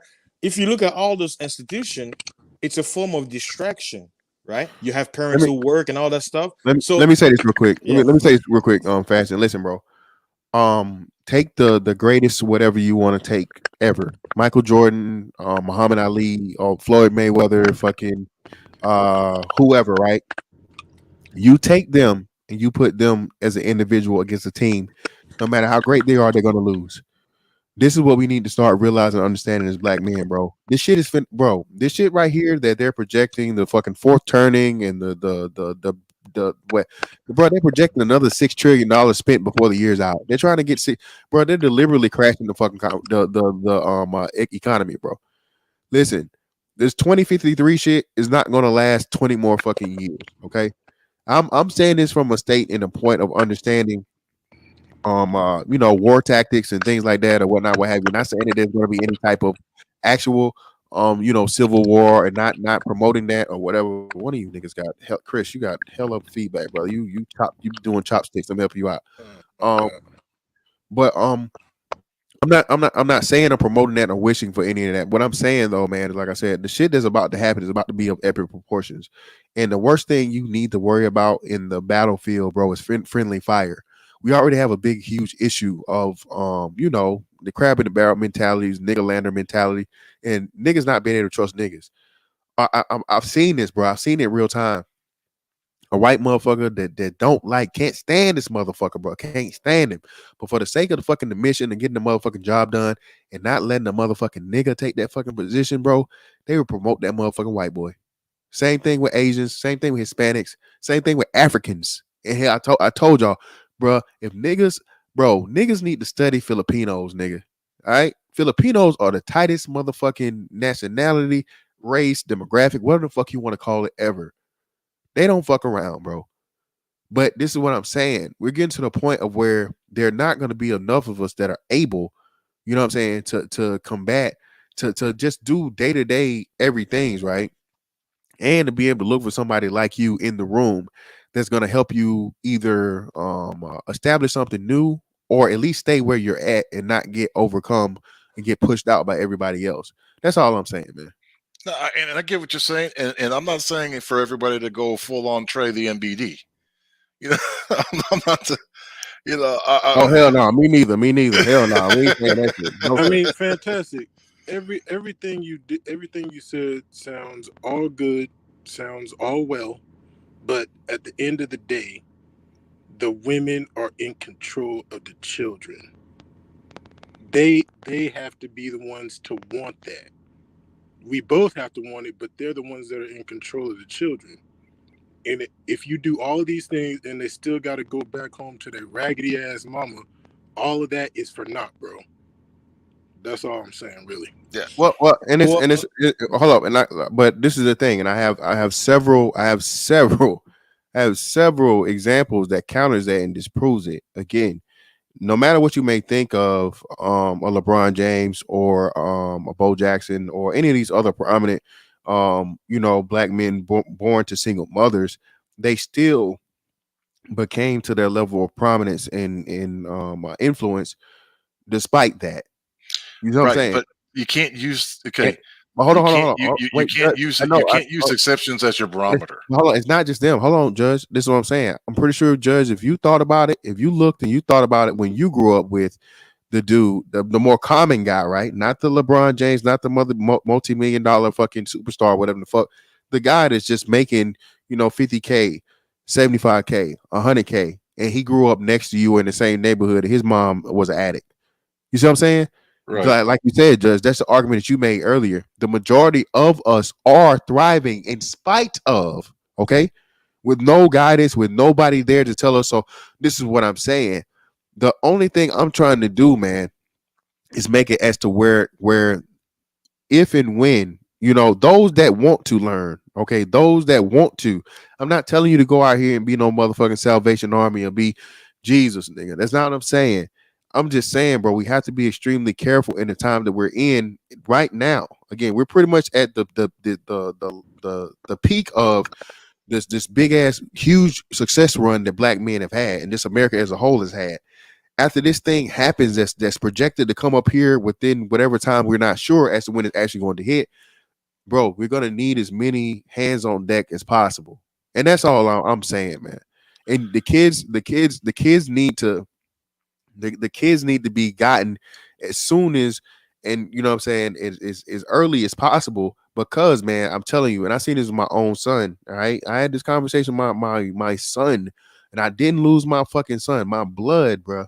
All right, because I had a conversation with him at, I want to say, like he was at 9 or 10 years old, to break down to him and show him the difference between what was actually going on versus what his mom was telling him. You see what I'm saying? So I personally seen this in my own personal life as to where I could have lost my child because my child was being manipulated and trying to be pushed away from me due to a woman that was like the worst of the worst when it came to parenting, out of spite, out of fucking what's it. So that's what I'm saying, man. You know what I'm saying? Again, I'm not telling you guys get out here and waste your time or sacrifice all your hard work that you did to keep yourself in the position you are. What I'm saying is, though, taking on personal you know, experience and understanding and looking at everything else, the broad spectrum, especially Judge gives the greatest case. We always say here, the majority of us aren't failures, the majority of us aren't criminals, the majority of us aren't murderers, all these negative things. That's what I'm saying. The thing is, I'm just trying to make it easier for these brothers that are coming up, you know, and get to them as soon as possible. So it's that harder, bro. Because I'm telling you, that little spark, okay, that little spark, you get that kid at the earliest time, bro. Okay, that's what I'm saying, bro. I never heard of MIT until I was sophomore in high school. I didn't know what the fuck MIT was, but I had Right. a fucking economics teacher that pulled me to the side and said, "Bro, you know you can go to MIT," and I'm like, "MIT? What the fuck is that? I don't know what the fuck that is, and what's the significance of it." That's all I'm saying, man. I'm just Yeah. saying, bro. You know, this again. I'm not trying to get you niggas to be the motherfucking the arc. Okay, not. But Well, But at the same time, man. Go ahead, man. Go ahead, Chris. My bad, fantastic. brother. You got it. Go ahead. The ones who want to learn, the kids who want to learn, are usually gonna be all right. Those are usually the ones that you were just talking about, the success stories. You're making an argument for broken children, kids who don't want to do shit, don't want to learn shit, want to be out in these streets, want to be a real Why? nigga, want to be a hood I, nigga. I disagree. Why? I don't believe that's the argument that he's making. I don't believe he's excluding those kids, but I don't believe that that's No, exclusively the yeah, kids yeah, he's making the no, argument for. no. Like I said, the goal here is to prevent prevention, yeah. Chris. That's prevention is the goal. I'm not saying rescue and save the one that, bro. If you done caught your first body, you done broken your first house, all these other things, bro. I count you as a loss. But Well, again, Mr. Fantastic, like to help you out. That's why even Judge just said a few seconds ago, people tend to focus on the exception of the rule. We just literally just say that most of us make the right choice. You want to know why we made the right choice? Because we had the tools were there available for us to make the right choice in the first place. You see where I'm going with this? So I understand. Like people have to understand. Don't just look at one thing. I'm looking at the whole pie, and I'll totally understand what Mr. Fantastic is saying. He's not saying, "Oh, we're here in the mission to save the bastard kids or whatever." No, he's saying because guess what? It's not just bastard kids who go to quote unquote youth center. It's not just bastard kids who go to thank you. daycares. It's not just bastard kids who join the military. Right. I have Hey, people in my own lives who joined the real, military. real They quick, came from a broken home. let me You know say what I this, mean? and then we go get to the other two brothers on the panel. Shout out to Death Racer. This is exactly what I'm talking about, man. The problem with Black America is a bunch of people make it in spite of, okay, in spite instead of people that make it because they were developed, and that's what I'm trying to say, man. Okay, every time you can get to a kid as early as possible, and a lot of these things that like these after school programs and mentorship and all these other things for those that are willing and that are already doing it or whatnot, what have you, that's a possibility of greatness that we cannot motherfucking downplay because the shit that's happening is happening fast, bro. All right. And before you know it, like I said, bro, in 10 years, in 10 years, nigga, I'll be 3 years, well, 2 years from 50. You know what I'm saying? No matter how much I want to do and all these other things, bro, I'm not going to be able to do as much at 50 as I'm doing now at 37. You know what I'm saying? I may not have the time and all these other things and different things and the fervor or the interest or the dedication and all this other shit. Because like you said, this shit is tiring, bro. Giving a damn and giving a fuck about strangers you don't know about and knowing that, like Judge great point here, Chris too. Listen, bruh, every time you reach out to take time out of your day, and give knowledge, wisdom, all these different things or whatever the fuck to somebody else kid that has absolutely you don't know him from Adam, you don't owe them anything. Not only are you taking a risk, but you're rolling the dice on is just being a waste of fucking time. I understand that, and again, it's like I said, I'm not speaking to this from one level as I try in the most parts to not do in general. But yeah, man, you got to be extremely cognizant of what the fuck is going on, man, and just get to them as early as possible, if and when you can. And hey, if this is how you see, like you guys mentioned, bro, if you're showing promise and I'm giving you this and I'm teaching you math, I'm teaching you science, and you're coming and you're interested and you're excited and you're this and you're that and you're willing, that's a great sign. I know that, hey, this is going to be an easy thing and you have promise. If you go to, man, I want to hear that shit, man, what the fuck, I'm not gonna use this, oh, whoa, young fella, first off, watch your mouth, you're a child. But okay, secondly, don't worry about it. Go on back out there, and shoot dice or whatever the fuck you was doing over there. And yeah, man, I'm gonna call your mama to come pick you up, nigga, and you'll have a nice life. That's all I'm saying, man. I'm not saying, what I'm saying, put yourself at risk for something that isn't promising. But at the very least, a lot of kids, bro, never ever even get that intrigue, never get that spark, never get that first introduction to, hey, would you like to learn this? That's all I'm saying. And we'll go to my man, Relic. Relic, what's up with your brother? Peace, peace. Can you hear me? Yeah, loud and clear, brother. All right, good, good, good. So, while I agree with your premise, I disagree with your application. Um, I agree that there is a problem within our communities and our neighborhoods, but the application as to the potential source of those issues and also the application that we should just at some point see ourselves giving up on certain communities and giving up on funding, on resources for these communities. They're already being choked out by systems that are already in place.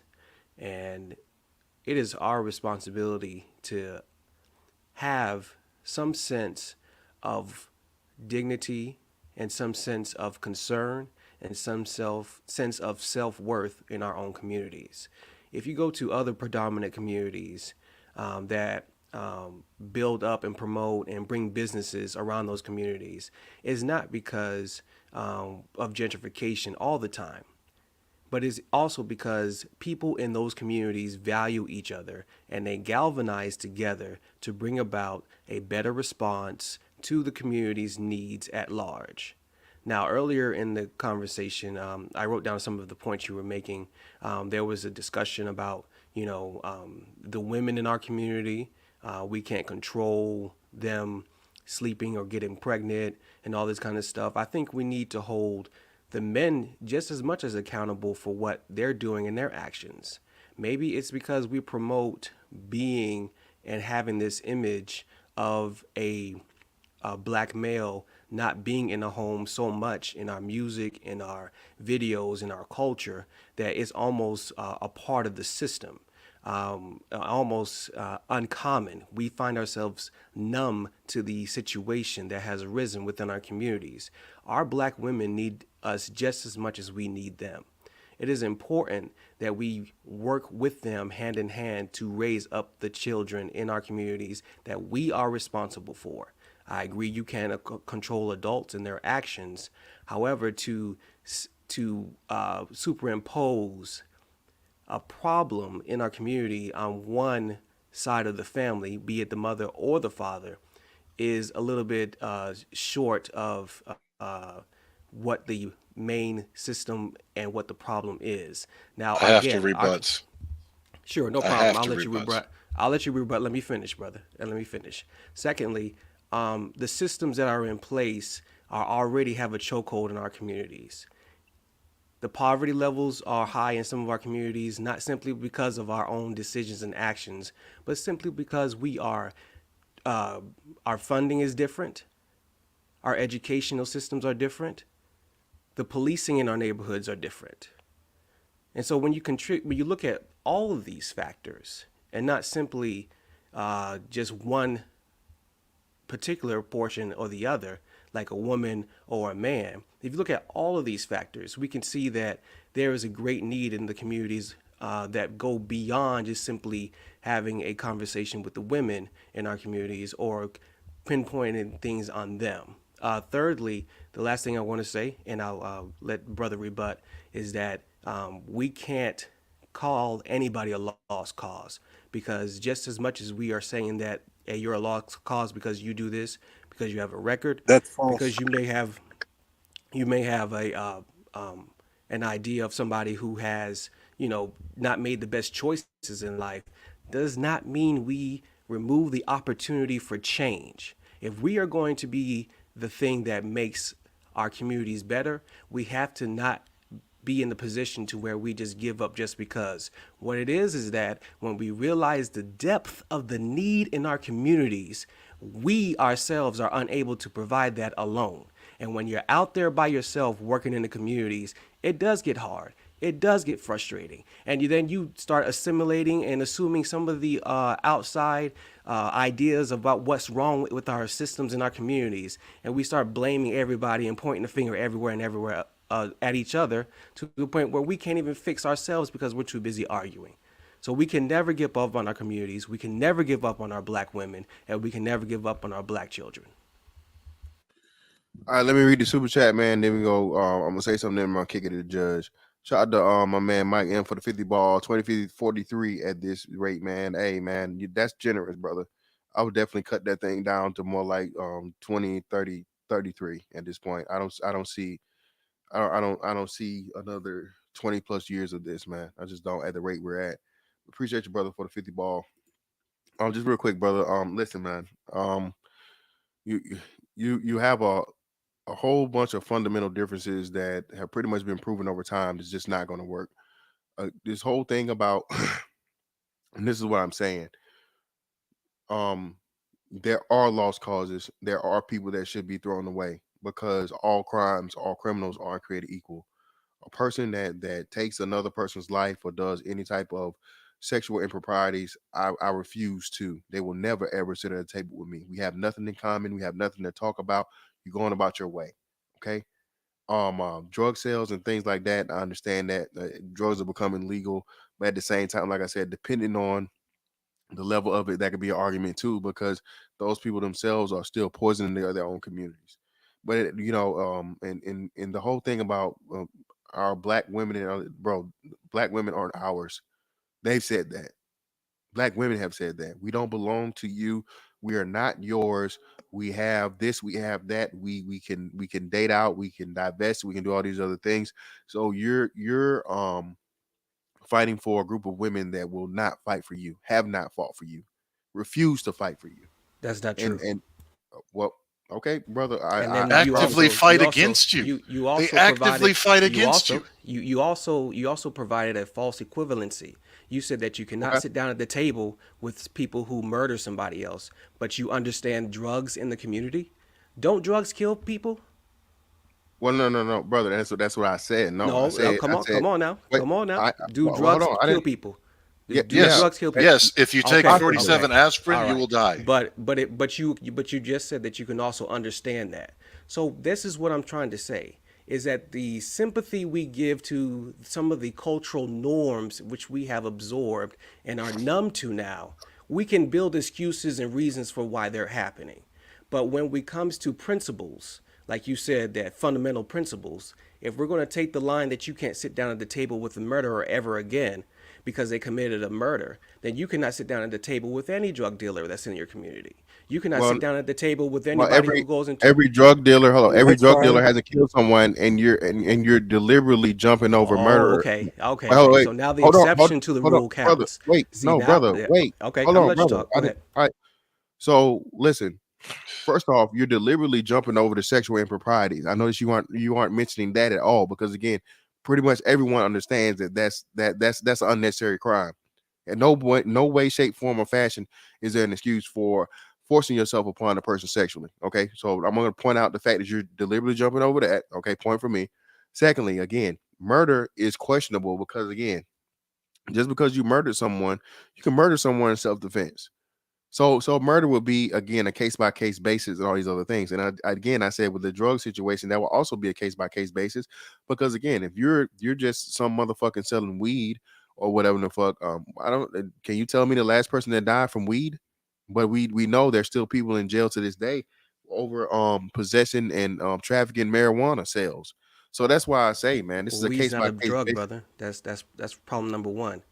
Well, hold on, brother. Well, brother, your problem number one is not What? understanding that weed is a Schedule 1 drug under the federal, still under federal law, sir. It is a felony. Is it your premise? Is it your premise? It's not a drug because it grows out of the ground. Is that I your don't know, man. argument? He got If you he No, get got caught my selling premise weed, my is nigga, my you promise going to is jail the for false drug use. equivalency that we're putting upon the argument. If we're going to say one thing, we have to apply it in all aspects. The brother is clearly trying to make the clarification of his statements now, because I point out the fact of the false equivalency. You see, you can't juxtapose those ideas You and then simply changed your apply name. them. I know who you are. Okay. So You this changed your name. simply You changed to your name to simply get up say, here. I know who you are. no, this I have StreamYard too, brother. This is my StreamYard I know profile. who you So are. just relax, Judge. Just relax. So, brother, I'm not fighting against you. Again, I said I agree with your premise, but the application is where I have the issue at. So if we're going to look at this from all angles, let's apply it to all angles. Let's hold the responsibility that the black man has in his own community. Our black women will fight for us, but because we don't stand up strong and be leaders in our community, sometimes they have Your the black ability women actively fought against you. to What are you yeah, talking bro. to about? not That's why only that was what to I had not to rebut. only That's what I had to to rebut not before. only You're seek talking out about help from other why communities, black but women then are now held solely relying upon the responsibility is help because they and the fight to assistance be of the held solely government. The responsible. government has planted and cemented the idea that because the black Stop man is it, not in your man. home, All right, you will Stop it. subsidize your Stop income it and with your everything like that. 1985 Hotep bullshit, man.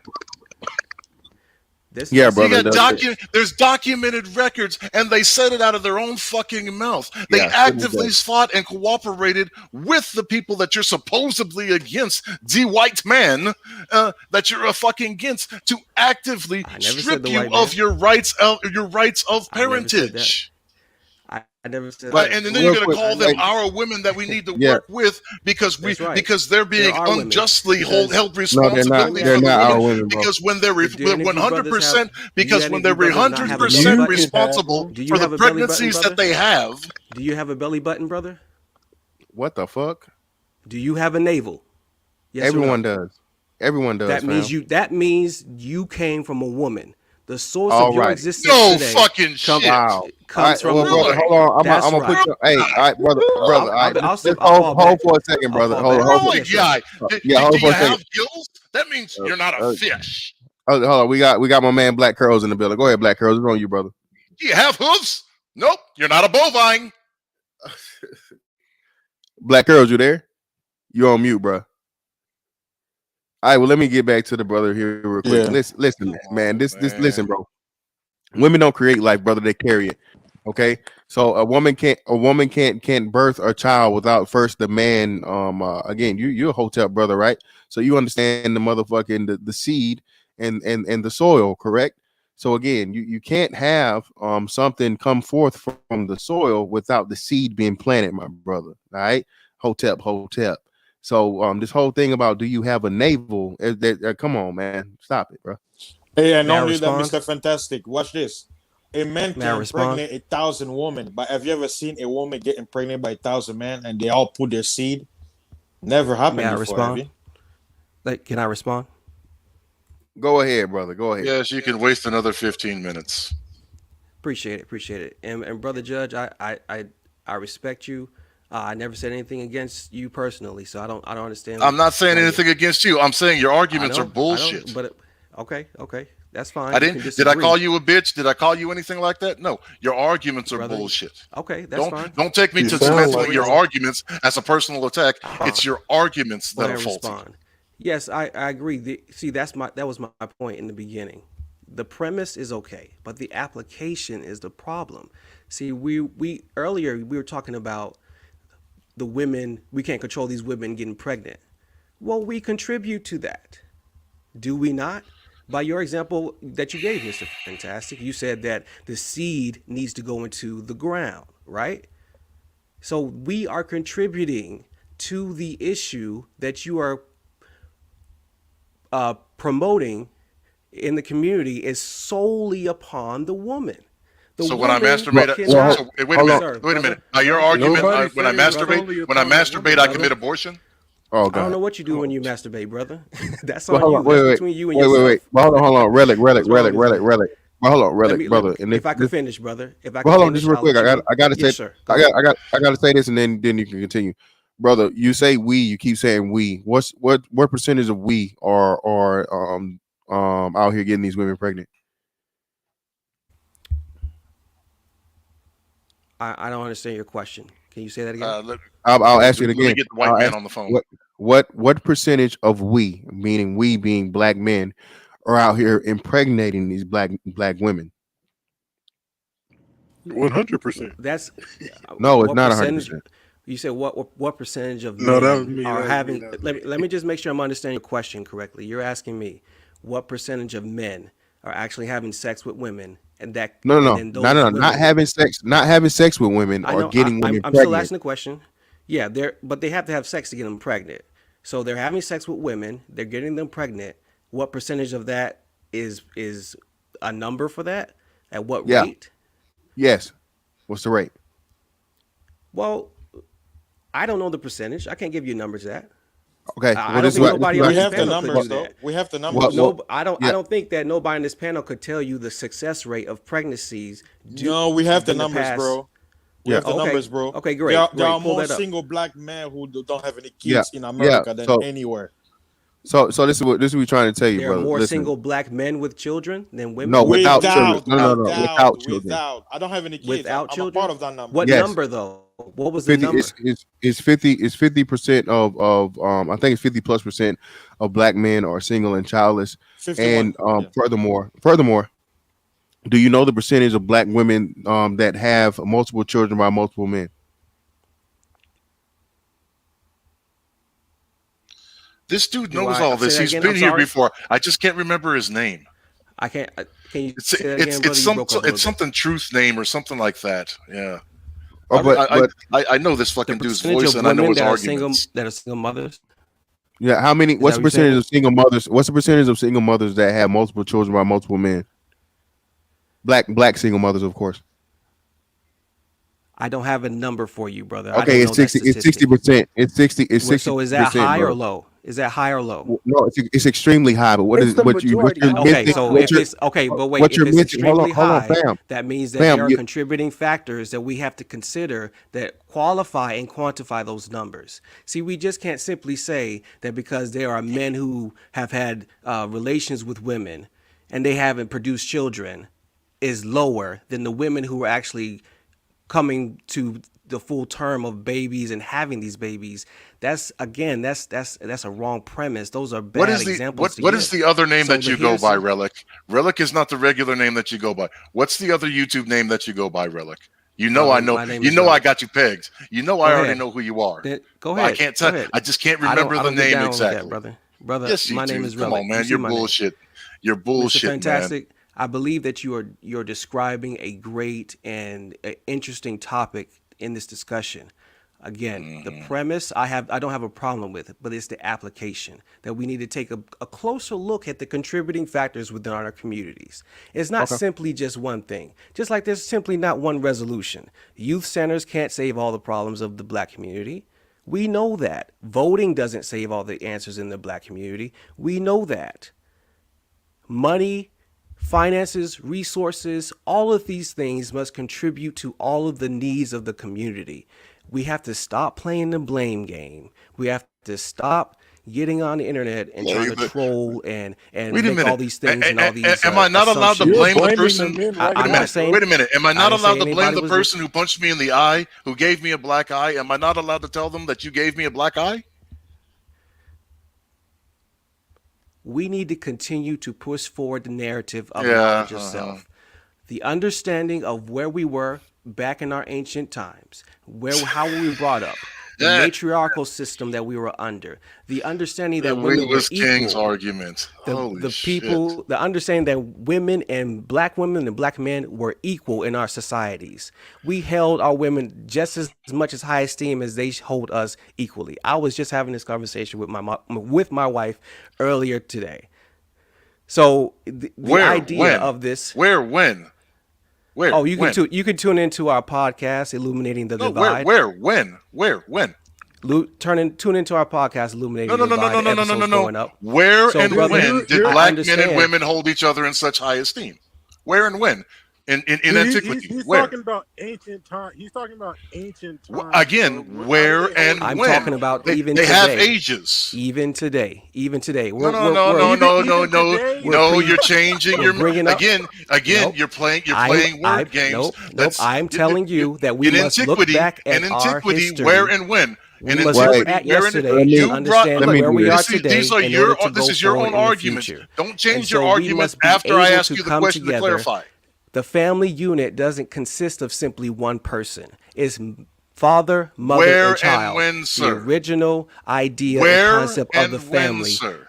all the way from Where and antiquity Well, when to hey, in hey, now. antiquity? We cannot do we'll, it by we'll come back to ourselves. this. We got to get Black Curls in here. Black Curls is good now. Go ahead, Black Okay, Curls. no problem. Appreciate it, All brother. right, let's go. All right, time to get my shit off. Anywho, what's good, panel? So now, this Relic guy just filibustered. So first of all, he mentioned that deadbeat narrative that's been killed by the CDC.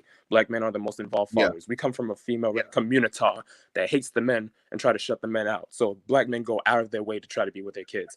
And with this whole youth center thing that Fantastic mentioned, I have experience as a youth counselor when I was volunteering while I was in high school. So I know with these kids, the ones who are in a bad path, it's already due to the parenting. So no matter what I said, they'll be like, okay, Black Curls, my parents, do this, yada yada. So I don't really care what you're saying. I'm like, well, shit, okay, so it doesn't really fucking matter.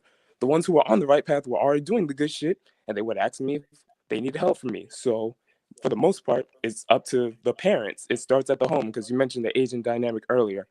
They have the whole family making shit, but they also have the two-parent household dynamic that works for them.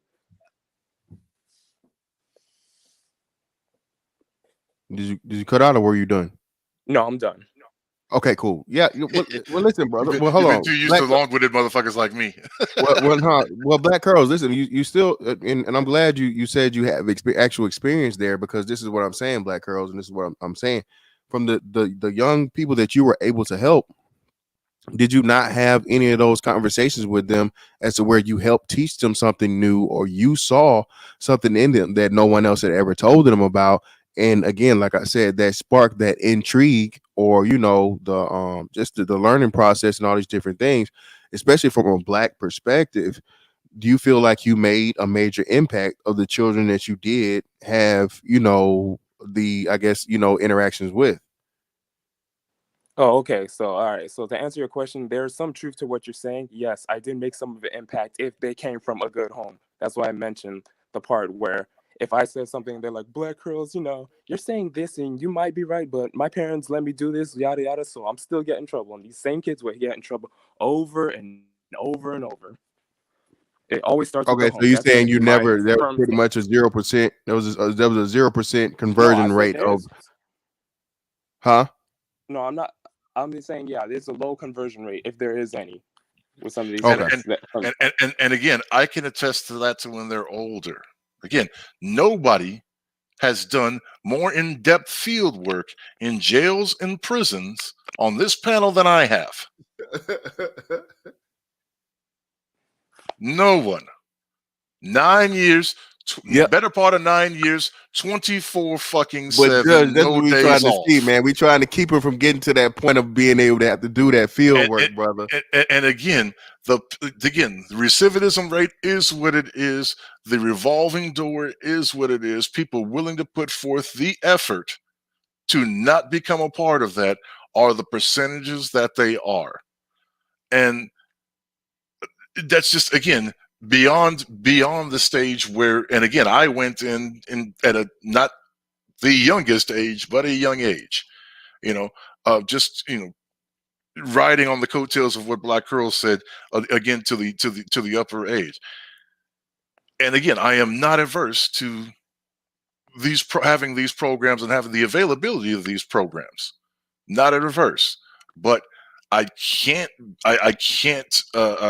cotton even the subtle shaming language that it's everybody's obligation to participate with these things, because Nah, and listen, man. Like I said, if that was how it was being taken as me saying it, no, I'm not saying it's to everybody evolution or whatnot, what have you. For those that will, for those that do, they will, and those that don't, okay, respect to you. But what I'm saying is just the mentality and the understanding of the importance of an entire lost generation of children that has to be understood. And no one, and we talk all the time about, fuck them kids, and they made my kids ain't gonna be no stepdaddy, all this other shit. Cool, fine, and dandy, I understand that. But at the same time, when we go the approach now to, well, what the hell and who the hell is gonna pay for all these old bitches that don't got nobody, they don't have no family, they don't got no husband, all this other shit. Somebody got to pay for these motherfuckers. You know what I'm saying? Oh, we It's all the got to same pay for them thing. because it's going to That's come what out I'm of our saying. tax dollars. Yeah, but that's what I'm saying. But in for the youth aspect of it, though, the youth aspect has a whole lot other. Excuse me. The youth aspect has many more variables, and choices and possibilities of handling the issue versus just putting a dollar amount on it and other things. Because again, they're going to be the people that replace us, and we don't want to be in a position as to when we're getting replaced by a whole bunch of motherfucking don't give a shit, don't give a fuck them kids, fuck everybody, fuck the old folks, the young folks, dog, cat, and everything in between type motherfuckers, because everybody loses then. Especially, like I said, when we're in a unique situation of we're the only culture, the only demographic, the only race that handles it like that. Everybody else is going. And if we do have these programs, fuck what Relic said. Kick the badass apples out of there too. So at what age should we start impacting our youth in our communities? Give me an age number. As soon as possible. The earliest stage is at the home. So as soon as they're raised, the parents, it starts at the parents. This is the point. 13 and a half no years old and not a month older.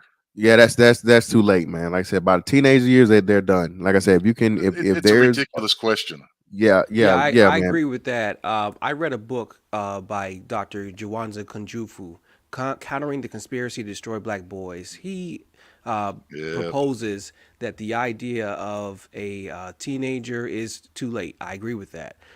He supposes that around the third, fourth grade is when you start to see the decline of young black boys' behavior, young black boys' strive and thirst for knowledge. We sometimes talk about peoples who have a form of intellect as not being cool, as not being, the thing to do. We'd rather be like, well, how come you haven't kissed a girl yet? All these kind of things that contribute to boys starting to decline as they get older. Because like you said, by the time they're 13 and 14, it's harder to reach them and impact them at a very impactful way. So at a younger age, again, it's a great book. Why do you keep saying half truths? I think it's a good book that people should definitely read and look into. It's called Countering the Conspiracy to Destroy the Black Boys by Dr. Jawanza Kunjufu. It's on Amazon. It's a good book to read.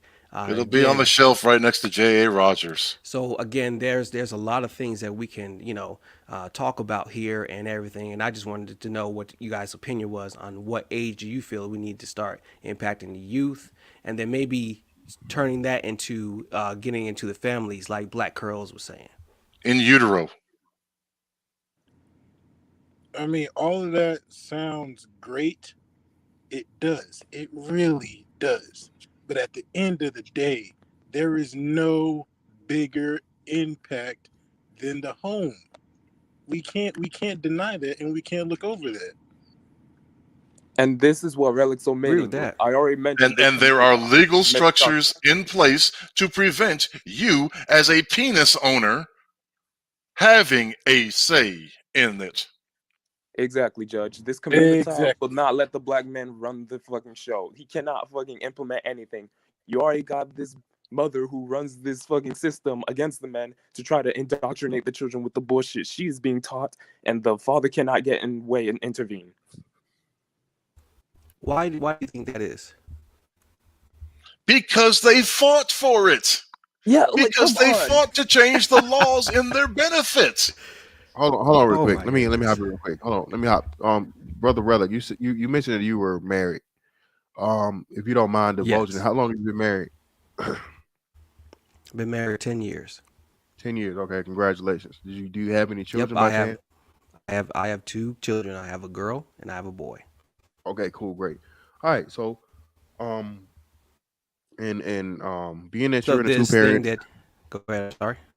No, I was saying, being that you're in a 2-parent household, like I said, from what you're saying, I'm pretty sure you and your wife, work together in tandem in a healthy relationship in parenting your kids and showing your kids not only being great parents, but showing your kids what a healthy black relationship looks like between a black man and black woman, correct?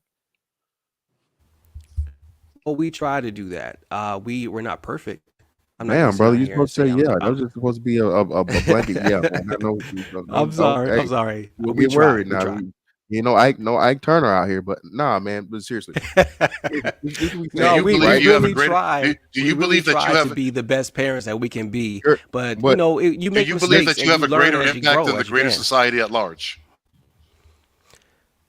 Yes, I do. I believe that it is my obligation to not Okay. only build up the community that's within the four members of my own family, but that they also has the ability to spill out into the community that I live in. Again, So I have participated in youth organization groups. I have organized back to school programs, health incentives, funds for children to have the opportunities, library tours, all these kind of things. I'm a part of the community that I'm a part of, and so I can say that we can't. I agree with everything with what is mostly said on this panel here, but everybody has a good ideas. Again, we like Black Curls was saying, the family home is what's being attacked, and is being attacked in multiple ways by multiple things.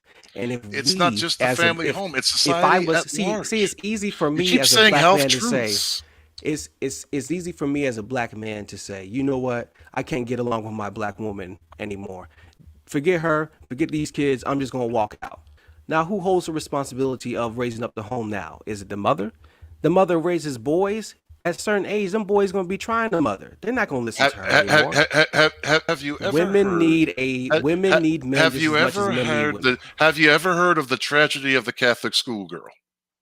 Have you ever heard of the tragedy of the preacher's daughter? Have you ever heard I don't of the? use I don't use How do religion. you I don't use religion, have brother. you ever heard You of the can miss me with tragedy that. of You can the miss me with that. tragedy of the Nope. Reformed Mormon? I read the Bible and I know it's misogynistic, so I can't even get on that kind of level. Okay, now, So you can go ahead and throw that one out. You know what I'm well, saying? let me So say this, brother. we can even Did you start with just that. use? Being that, Did you just say? Did you say that you don't read that? Wait. Was your reference that you don't partake in the Bible, not because it's a book of fiction and fables and magic, but because it's misogynistic? Women should be silent in Wow. the church. Are the women silent in your church, Wow. brother? well, Wow. he don't go to church. No, Zero. Oh, my he don't go to point, church. No, Oh my, yeah, my, that's right. Judge, Right. The Judge Bible okay, is he got magical, right? Well, my we can point agree is with this. that. It's My symbolic, point but is this I because don't want to get into the straw man argument apparently with you this missed brother the because the point, so let brother me illustrate the has some point. kind of issue every Apparently time I you missed the speak. point, so But I let would me just illustrate. simply say this: is that Apparently you the missed the home point, so structure let me is much illustrate the important, point. and Because so we must infuse because the you've been just as community guilty with the as I have, structure sir. of a You strong have black been man just as guilty and as a I have, strong sir. black woman, So quit being trying to just play as like equally you're being put involved upon. with the notion that we have to have Every love for time our I black speak, you communities. tend to You know, speak as well. we march for Black Lives Matter. And What all about you our do black is communities? filibuster. whoa. Black communities matters Wait. too. Hold on, fam. You said what now? You All said you you marched do for I is Black said Lives filibuster. Matter. I said we have participated in social injustice and have marched within Black Lives and saying that Black Who is Lives we? matter. You talking about? We Hold on. also need Who is to we? we Who is? also Wait. Stop. Who is we? those who participated, brother. If you didn't participate, I I understand. know you. I told you. I understand Look, that. fantastic. I called this shit, But man. those Come who on, did, man. we did march for the injustice that I occurred know in so that's why he's many playing these things in games. this society. All right. Well, So listen, we have brother. to I mean, have let the me love hold on. for I our gotta read community. this super chat, brother. Hold on. I'm talking. Yeah, sure, go ahead. Shout out to Seek My Creator for the 4.99. I lived in a 2-parent home. Don't BS. And yeah, man. Yeah, we gonna pick this. Listen, man. I don't know. You got me after that one, bro. I don't. This whole Fantastic. Black Lives Matter bullshit. Wow. But listen, man. Let me.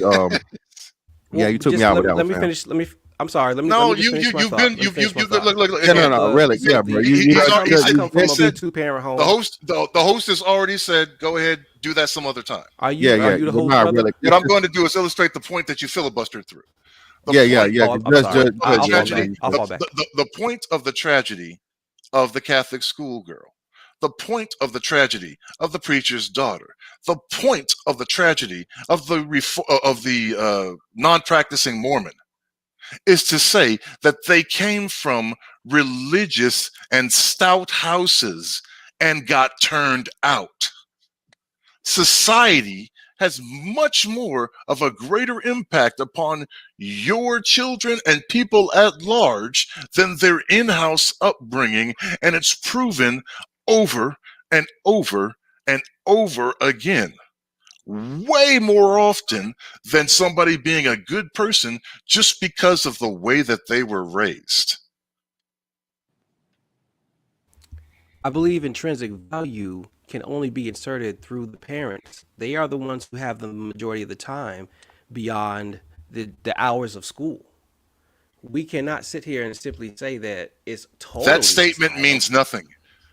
We That can't say it's statement totally literally that, means nothing. because if we say that, then you're almost in a That sense statement. proving my That point repeat your that statement. Repeat your statement, and then show where the it makes social sense. the social aspects are definitely things we are contributing factors. My brother, we agree on more than we disagree. I don't understand why your voice gets a Because little, you keep you telling know, half truths and you raised keep every time I filibustering. speak. I And agree I'm with not your you brother. that I'm not your brother. We don't have the same okay, mother. well that's fine. Oh, and also, That's black fine. women are not our women, just so we're clear. Well, you know what? That's probably true for you, but Because I know you're all playing of us, fucking facetious games all here. all, I know who all you of are. us, I just can't pin down what all your of us. fucking name is. Oh, you won't do it, Hey brother. My man, name's well, Relly. this You is see the it at the thing, bottom. man. Let me say, listen. I'm start the closing here. Listen, the ultimate thing of this, bro, is understanding that um trying times shall be upon us. Um, uh, you know, in the near future. Um, when you're in, and we constantly say this in this space, and the understanding of black men, heterosexual black men, we all we got. You need to be enlisting and engaging and training up your replacement as early and as often as possible, because we're the only people that are fighting a war on all fronts. Again, I'm not speaking of a physical war. I'm not speaking of a political war, any of those type things. This is not encouragement of anything that people try to use to say that I'm somehow trying to start a race war or a political war. Any of this, that's not the meaning of my speech. What I'm saying simply is this: the heterosexual black man in this country has one of the most unique experiences, because he does not have a woman, the woman that has his same genetic code or whatnot. Bro, too fast. I let him up here. The woman that has his same genetic code and should be here working beside him in order to put him in his rightful place as the leader of his demographic, his race, his people, are doing just the opposite, complete and total opposite. They're working in tandem with the government and with society in order to um stall out and promote themselves, while depleting and taking away from the black man, just so that they may maintain and hold on to the power that they have from a racial standpoint. It's extremely I important, bro, to understand the value of the youth. Okay, I'm not telling you, if you get somebody out here, you being responsible. Shout out to all my pump and dump niggas. The pump and dump responsibly. You out No, here, you're not honest truth. Who you are? Oh, sorry. I thought I uh, was muted. pump and dumping responsibly. Casual sex is a thing and has always been a thing. People, as long as the brothers out here, being an adult and engaging in consensual sex with a willing participating woman, there is no problem or issue with that. You guys just don't like the terminology that's used in this space. Casual sex isn't a new concept by any means, shape, form, or fashion. The thing don't is, have a when we problem have with these that. dudes and females that are out here being reckless and are having casual sex irresponsibly, and there would be resulting children, which are going to be born into single parent households, which all the statistics point to there being more likely to be negative outcomes. But who are Ultimately, they like I having said, irresponsible sex with, brother? You can't just do that. I'm sorry, I had to I disagree can't with just you do there. what? I have to give you some pushback. If they're On what? having irresponsible sex, who are they having sex with? A small percentage of men. Who That's controls who they're who having controls sex with. sex, Small brother? Wait. percentage of men. Relic. Who controls sex? What do you mean? Exactly what I asked you. Who controls sex in the United States of America? Who controls sex? Can a man have a sex with a woman without a condom, without her consent? Can a man have sex with a woman without a condom and her consent? Without her Yes. consent? No, he can't. That's rape. It's wrong. It's No, wrong, but it is sir. possible. That's a No, criminal see, act, brother. sir. I That's a agree. criminal act. I agree. That's a criminal act. So he cannot. Again, women control sex So in are this you suggesting country. that this is happening to men? Irresponsible women are doing that to men. They're doing it. Yes, I'm without consent. suggesting that again, and again, I've been Are a you personal suggesting they're doing it without consent?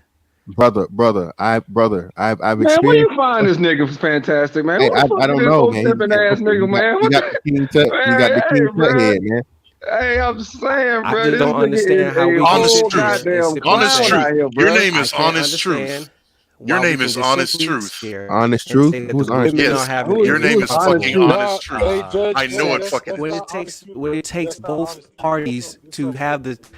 it irresponsibly. Come on now, you say No, it's not a hey, look, both Man, parties if you thing, don't brother. I shut don't your have a goofy problem ass with up, bro. You I don't have a goofy as problem fuck, with man. Get the anybody fuck out of who here, bro. You decides make no to sense. Are you hearing yourself right lay now, my down nigga? together, Like real talk, but really. there's a Whatever way the we fuck your can just name is, simply dog. You say fucking that making no sense, bro. are the Like straight ones up. contributing to Any the nigga, any You have nigga. irresponsibility. It's Oh my two. It god, takes bro. two. you Like have listen, one It of takes those two. fucking no weird one's fucking listening to double you, names bro. though. I know it. No one's listening If to you, it's not man. Like straight is it up. unspoken truth?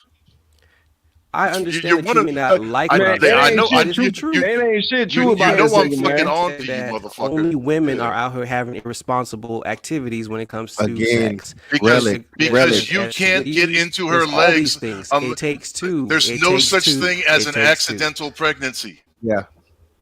Relic. It Listen, takes bro. two. Listen, bitch.